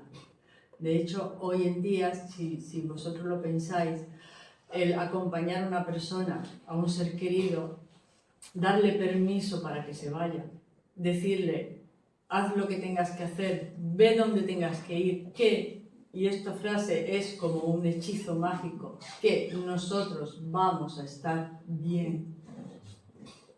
Tú te dejas ir, tú te marchas con tranquilidad.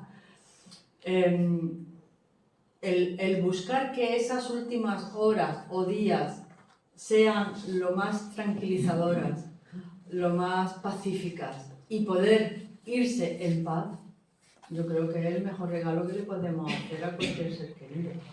Pero yo me refiero, una vez que ya se Y una vez que se ha ido, puedes quedarte rondando a esa persona porque esa persona te puede estar atrapando en tu mundo emocional. Pero el mundo emocional no dura siempre.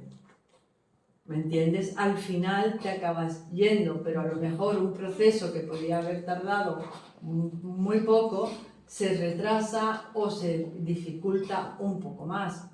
¿Me comprendes? Sí, sí, sí. Es como, mira, hay un grupo en España que se llama el grupo EPTA, que lo fundó el padre Pilón. Y está formado por físicos, pero también por medium, ¿no? Y por una Sol Blanco Soler, que es la periodista que da fe de todo eso y que lo escribe, etcétera, ¿no? Y entonces le llamaron al grupo EPTA a un hospital de Madrid, por eso conozco el caso. Un hospital de Madrid porque en el hospital de Carlo Haya también hay una monja. Las cosas que pasan en los hospitales, la gente se lo calla para que no meter más miedo, ¿no? Lo de asustarlo, asustado, vamos a dejarlo entonces, claro, si vamos a meter miedo ahora ahí. Y entonces llamaron de un hospital de Madrid porque había una médico, que en Carlo Haya también hay otra médico que hasta pone tratamientos, y no está en plantilla, está en plantilla del otro lado, y pone tratamientos. En fin, dicho por gente de allí, ¿no? Los compañeros comentan, ¿no? Pues esta era una médico que estaba allí en el hospital.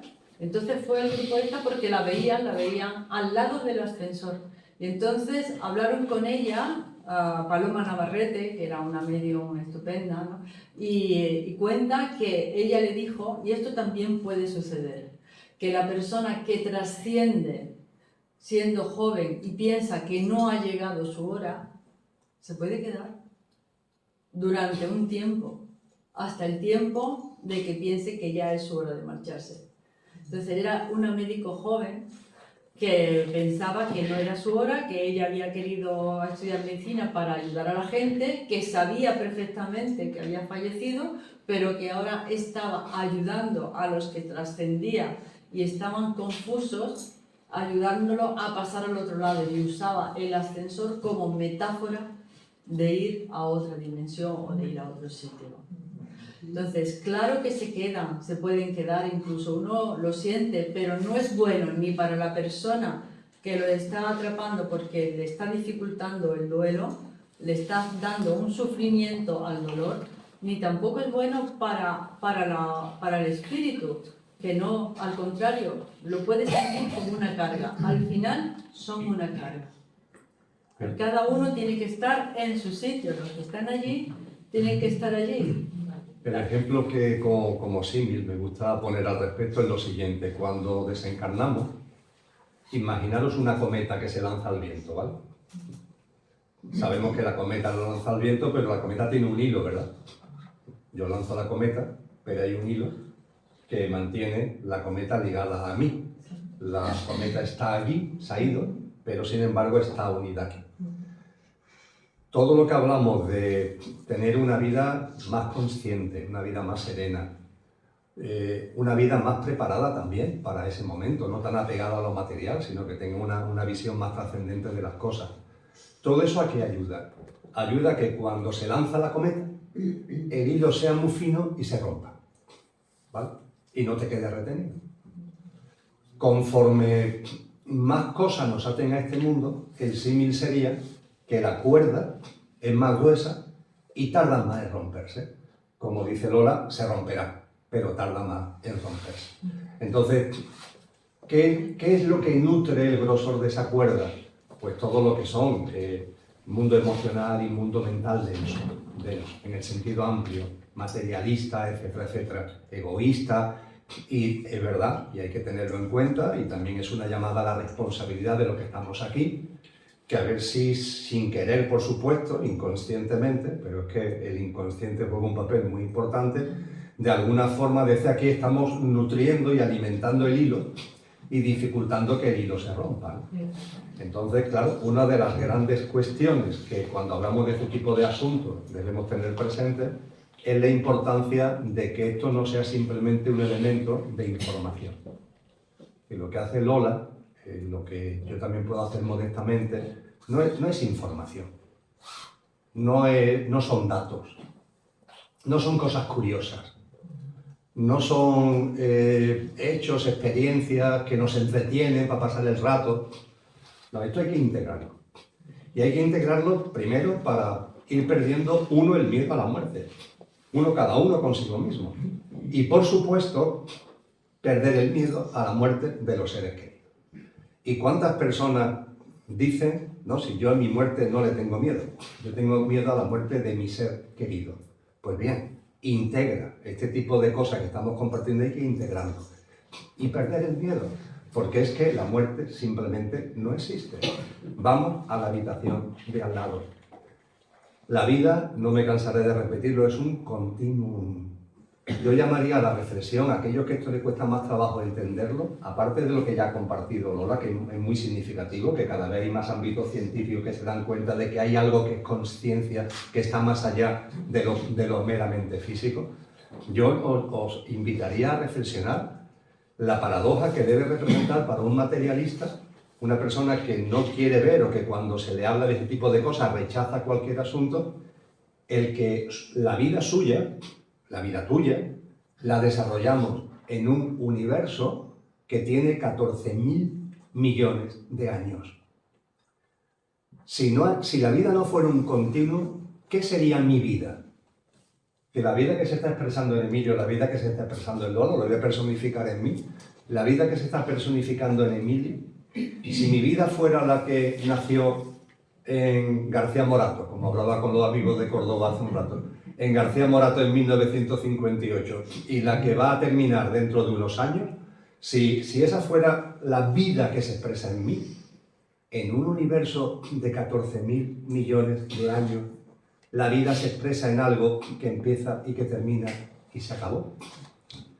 Si reflexionáis esto con profundidad, la vida no solamente de un ser humano, sino la de la humanidad sería un absurdo. Y la verdad es que no me extraña que cuando personas que no tienen una visión trascendente, pero se toman en serio esta reflexión, lo que le provoca es, como decía Jean-Paul Sartre, la náusea. Es una náusea. Porque si tú llegas al convencimiento de que la vida tuya es algo que ha nacido en 1958, como en mi caso, y va a terminar en el 2000 cuando corresponda, es que no es nada. Es que la vida no... O sea, si hubiera una mosca en esta habitación, esa mosca tendría más presencia en relación al planeta Tierra que tu vida en relación al universo. Nada. Pero es la propia vida de la humanidad. Nada. Nada. Y cuando los antiguos ya nos decían, y la ciencia actualmente, la astrofísica, la astronomía está demostrando que todo está en su sitio, que todo tiene un orden, es inverosímil pensar esta paradoja extraña de que en un universo inmenso, y un universo de 14.000 millones de años, la vida que tú eres sea algo que aparece y que desaparece. Y además sabemos que el universo se caracteriza por su economía y porque mantiene la energía. Es decir, cada vez tenemos más datos que nos llevan científicamente a pensar que la vida que se expresa en mí, la vida que se expresa en ti, que va unida a una conciencia, no desaparece con eso que llamamos muerte. Pero ojo, esto hay que integrarlo. No se puede quedar en algo intelectual. Y claro, eso significa ir perdiendo el miedo a la muerte propia y también ir perdiendo el miedo a la muerte de los seres queridos. porque no es tal muerte. Y de esa forma, cuando se produzca el fallecimiento del ser querido, pues tendremos ya las hechuras hechas para no echarle a ese cordoncito de la cometa, no echarle nutriente que dificulte que la cometa haga lo que tiene que hacer, que es romper el hilo e irse hacia donde le corresponde en ese momento, que es el otro lado de la habitación. ¿Alguna otra cuestión? Ya la última. Bueno, las dos últimas. Aquí había un chico antes. Yo quería... Antonio. No, yo quería compartir una vivencia y que me diese vuestra opinión. Yo casi que la tengo ya integrada, pero en el año 1996 murió mi madre de una leucemia, un proceso relativamente corto, como suele ocurrir en ciertos cánceres de 9 meses, y yo me impliqué mucho emocionalmente, ¿no? Pues bueno, buscando medicina alternativa, homeopatía. Al final, finalmente tuvo quimioterapia, pero vamos, buscar otra respuesta, pero finalmente era su momento, ¿no? Y después de desencarnar, durante el año 5 o 6 meses después, no recuerdo exactamente cuánto tiempo, pues tenía sueños recurrentes donde ella la veía en el pasillo de mi casa y yo me ponía a llorar, ¿no? Me despertaba llorando normalmente y ese sueño se repetía en muchas ocasiones. Y ella me abrazaba, me decía que todo estaba bien. No pasaba nada, que ella estaba bien, que no me preocupase, yo ya me relajaba y me despertaba con lágrimas en los ojos. Y bueno, desde un punto de vista, puedes pensar que fuese una proyección de mi ansiedad, ¿no? Como ocurre, los sueños creo que pueden tener distintos planos, ¿no? O sea, un reflejo del subconsciente, de esa ansiedad, o sea, ese de doble astral, ¿no? Donde tú ves a otros seres, yo en ese plano, si fuese esa experiencia, yo no era consciente, ¿no? Me refiero, ¿no? Como ocurre en ciertas personas. Yo creo que era realmente mi madre que me daba ese mensaje, ¿no? Y que no era una proyección de mi ansiedad de lo que había vivido anteriormente. Me gustaría en tu investigación, o en vuestra investigación, porque Emilio también leí su libro que tiene sobre estas experiencias de vida después de la vida. ¿Qué opináis? Gracias. Bueno, yo antes he hablado de los pasillos, ¿no? He hablado de los pasillos, como el pasillo es una especie de arquetipo de estar en tránsito, ¿no? Porque el tránsito lo hacemos aquí, parte aquí y parte allí. En el otro lado, no pasamos al plano de luz rápidamente si tenemos ciertos asuntos que resolver, ciertas emociones, ¿eh? Como puede ser pues emociones que tú tengas que resolver, apegos, o también ver sufrimiento, por ejemplo. Yo sí que he visto y creo en ello de que el mundo del inconsciente aparece a través del sueño, pero ese mundo inconsciente que está ahí en el sueño también es el astral. Es el mundo astral.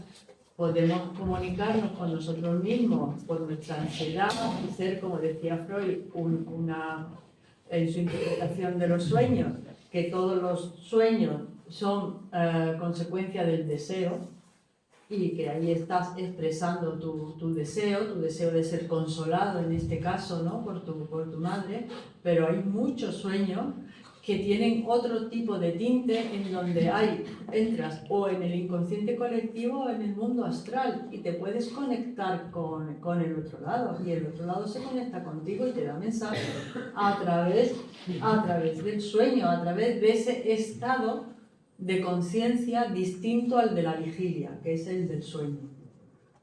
Y uno lo sabe porque ese sueño tiene un matiz distinto, son sueños que no se te olvidan, te dejan cuando te levantas un tipo de emoción y ayudan a elaborar el duelo, efectivamente, ayudan a elaborar el duelo.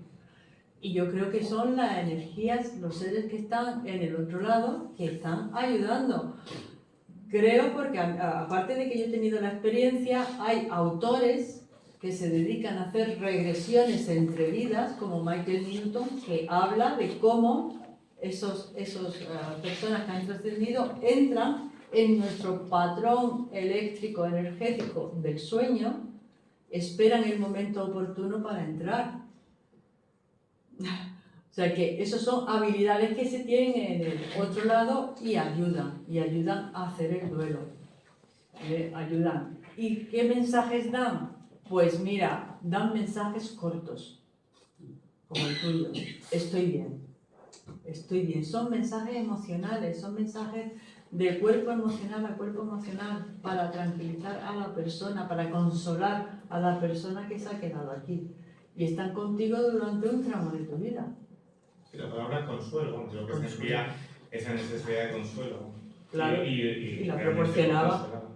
Tener en cuenta la película que antes citaba del Sexto Sentido, que tiene el protagonista el niño este que ve desencarnado, bueno, pero el gran protagonista también es Bruce Willis, ¿no? El psiquiatra, que sabemos al final, o si no lo habéis visto voy a chafar el final, pero entonces merece más ver la película todavía. El psicólogo que ha fallecido, pero que no sabe que ha fallecido, se cree que está vivo, ¿no? Al final de la película, y merece la pena verla, sobre todo cuando se sabe el final, al final de la película se da cuenta que ha muerto. De hecho, la relación profesional que tiene con el niño la tiene porque es que el niño precisamente es muerto y lo está viendo él que es un muerto. Cuando él se da cuenta de que ha muerto, lo acepta. Algo muy importante, la aceptación. Se acepta. Puede ser que al darse cuenta de que alguien puede darse cuenta que ha muerto y no aceptarlo. Eso tiene que ver con cordones de la cometa muy, muy gordos, ¿no? Y Bruce Willis, cuando se da cuenta, lo acepta. ¿Y qué hace? Despedirse de su mujer. ¿Cómo se despide de su mujer? Que es como termina prácticamente la película. Está la mujer dormida y se ve en la película cómo se acerca y en el oído se despide. Es decir, está utilizando el mundo de los sueños para darle un mensaje a la mujer de tranquilidad. Él lleva ya tiempo muerto, no está recién muerto, y le está transmitiendo a la mujer un mensaje de tranquilidad. El mensaje de que está bien, el mensaje de que no se preocupe, etcétera, etcétera. Y eso en la película queda muy bien reflejado. Y lo que la película refleja es un hecho muy frecuente. Y, por tanto, mi percepción de lo que tú comentas, Antonio, es que efectivamente tú tuviste simplemente un mensaje desde el otro plano, de ese ser que en su última encarnación ha sido tu madre. Tener en cuenta que nosotros vamos por la vida aquí cuando la conciencia no la tenemos integrada, no intelectualmente, sino integrada en nuestra vida, vamos con el móvil apagado. Yo llevo aquí ahora mismo un móvil en mi mochila, pero está apagado. Sí me llaman como si no me llamaran, porque el móvil está apagado. Nosotros deberíamos, con relación a ese otro plano, deberíamos tener el móvil abierto. El móvil abierto, fijaros, no es llamar. Yo no soy partidario a que llamemos, porque los seres queridos que han trascendido, que son ya seres de luz, allí hacen cosas, como dice Lola, van buscando su encaje y una vez que están en el plano de luz, hay una fase que es el cielo, pero después hay otras fases donde allí nuestras formas de luz desarrollan una serie de labores muy significativas y muy importantes. Entonces, nosotros el estar ahí llamándolos por el móvil permanentemente, hombre, si alguien quiere llamarlo por el móvil, me entendéis la metáfora, ¿no? Una vez, 2 veces, pero ya está, porque tienen ellos que hacer cosas. Pero claro, como nosotros normalmente lo que hacemos es que llevamos el móvil apagado, pues no solamente no podemos llamar, sino lo que es más tremendo, que si ellos quieren llamarnos a nosotros, no recibimos su llamada. Y por eso precisamente se utiliza tanto el mundo de los sueños. Porque en el mundo de los sueños es como si encendiéramos el móvil. Estamos en un estado en donde el móvil está encendido. En nuestro estado de vigilia, en nuestra vida cotidiana, estamos como con el móvil apagado. Cuando nos dormimos, ahí se abre algo distinto y es como si se encendiera el móvil. Y eso es lo que el ser querido que ha trascendido aprovecha para transmitirle un mensaje. Y lo último, para dar paso a la última pregunta, que ya estamos acercando a las 9, que es el compromiso de dejar la sala. Ojo, porque puede ser que cuando os despertéis, tú, Antonio, lo has recordado. Magnífico. Siempre lo recuerdo. Pero hay personas que tienen esta vivencia y no lo recuerdan. Porque a veces pasa con los sueños, que no se recuerdan. Ojo, por tanto, a lo siguiente, porque es algo que han compartido conmigo muchas personas, que se han acostado con dolor, con sufrimiento, por la pérdida del ser querido, y cuando le ha costado mucho trabajo dormirse, por fin han dado una cabezada, entre comillas, y cuando se han despertado tienen una sensación de tranquilidad, que no saben por qué. ¿A qué se debe? Hace unas horas, al dormirme, estaba con ese dolor, y ahora me he despertado y estoy como sosegado, como tranquilo, ¿no? ¿Se debe al descanso? No, no se debe al descanso, se debe a que has tenido ese sueño que no recuerdas intelectualmente, pero que ha calado en ti. El conocimiento de causa profundo de que ese ser querido se encuentra bien y que por tanto no tienes que preocuparte y que por tanto tranquilízate porque tu ser querido está bien. Pero vamos, tu patrón responde absolutamente, como ha dicho Lola, a ese patrón de comunicación desde el más allá, utilizando el mundo de los sueños porque es donde tenemos el móvil encendido aunque no nos demos cuenta. Quedaba una pregunta para ti. ¿Es posible en esta vida conseguir no tener miedo a la muerte de los demás? ¿Y qué significa eso? Mira, yo lo que te puedo compartir o decir es que a más trabajadas, lo digo así, a más trabajado tengas tu propia muerte, más vas a poder acompañar y aceptar la muerte del otro. O sea que si yo, suponiendo que yo no tenga miedo a la muerte de mi entorno, es porque yo he conseguido no tener miedo a mi muerte. Porque te has dado cuenta de que la muerte no existe, porque no hay nadie que pueda matar la conciencia. ¿Vale? Lo que pasa, antes lo hablábamos Emilio y yo, ¿no? Lo que pasa es que estamos muy identificados con el cuerpo. Yo no soy mi cuerpo. Yo no soy ¿Pero mi eso se cuerpo. puede conseguir sin trabajarlo? Eso, hombre, la verdad es que la sociedad se encarga mucho de que te ancles a tu cuerpo. No, digo que si se puede conseguir no tener miedo a la muerte sin haber trabajado. Verás, esa incertidumbre la vamos a tener todos, ¿vale? Lo que sí te puedo decir es que las personas cuando están en tránsito hacen, porque lo he visto, hacen un viaje interior. Eso que tú que ves que están con los ojos cerrados, ¿qué están haciendo? Hacen algo. Hacen un viaje interior. Y el viaje interior, mira, Kübler-Ross decía que había 5 pasos, ¿no?, para aceptar tu muerte. El último era la aceptación, ¿no?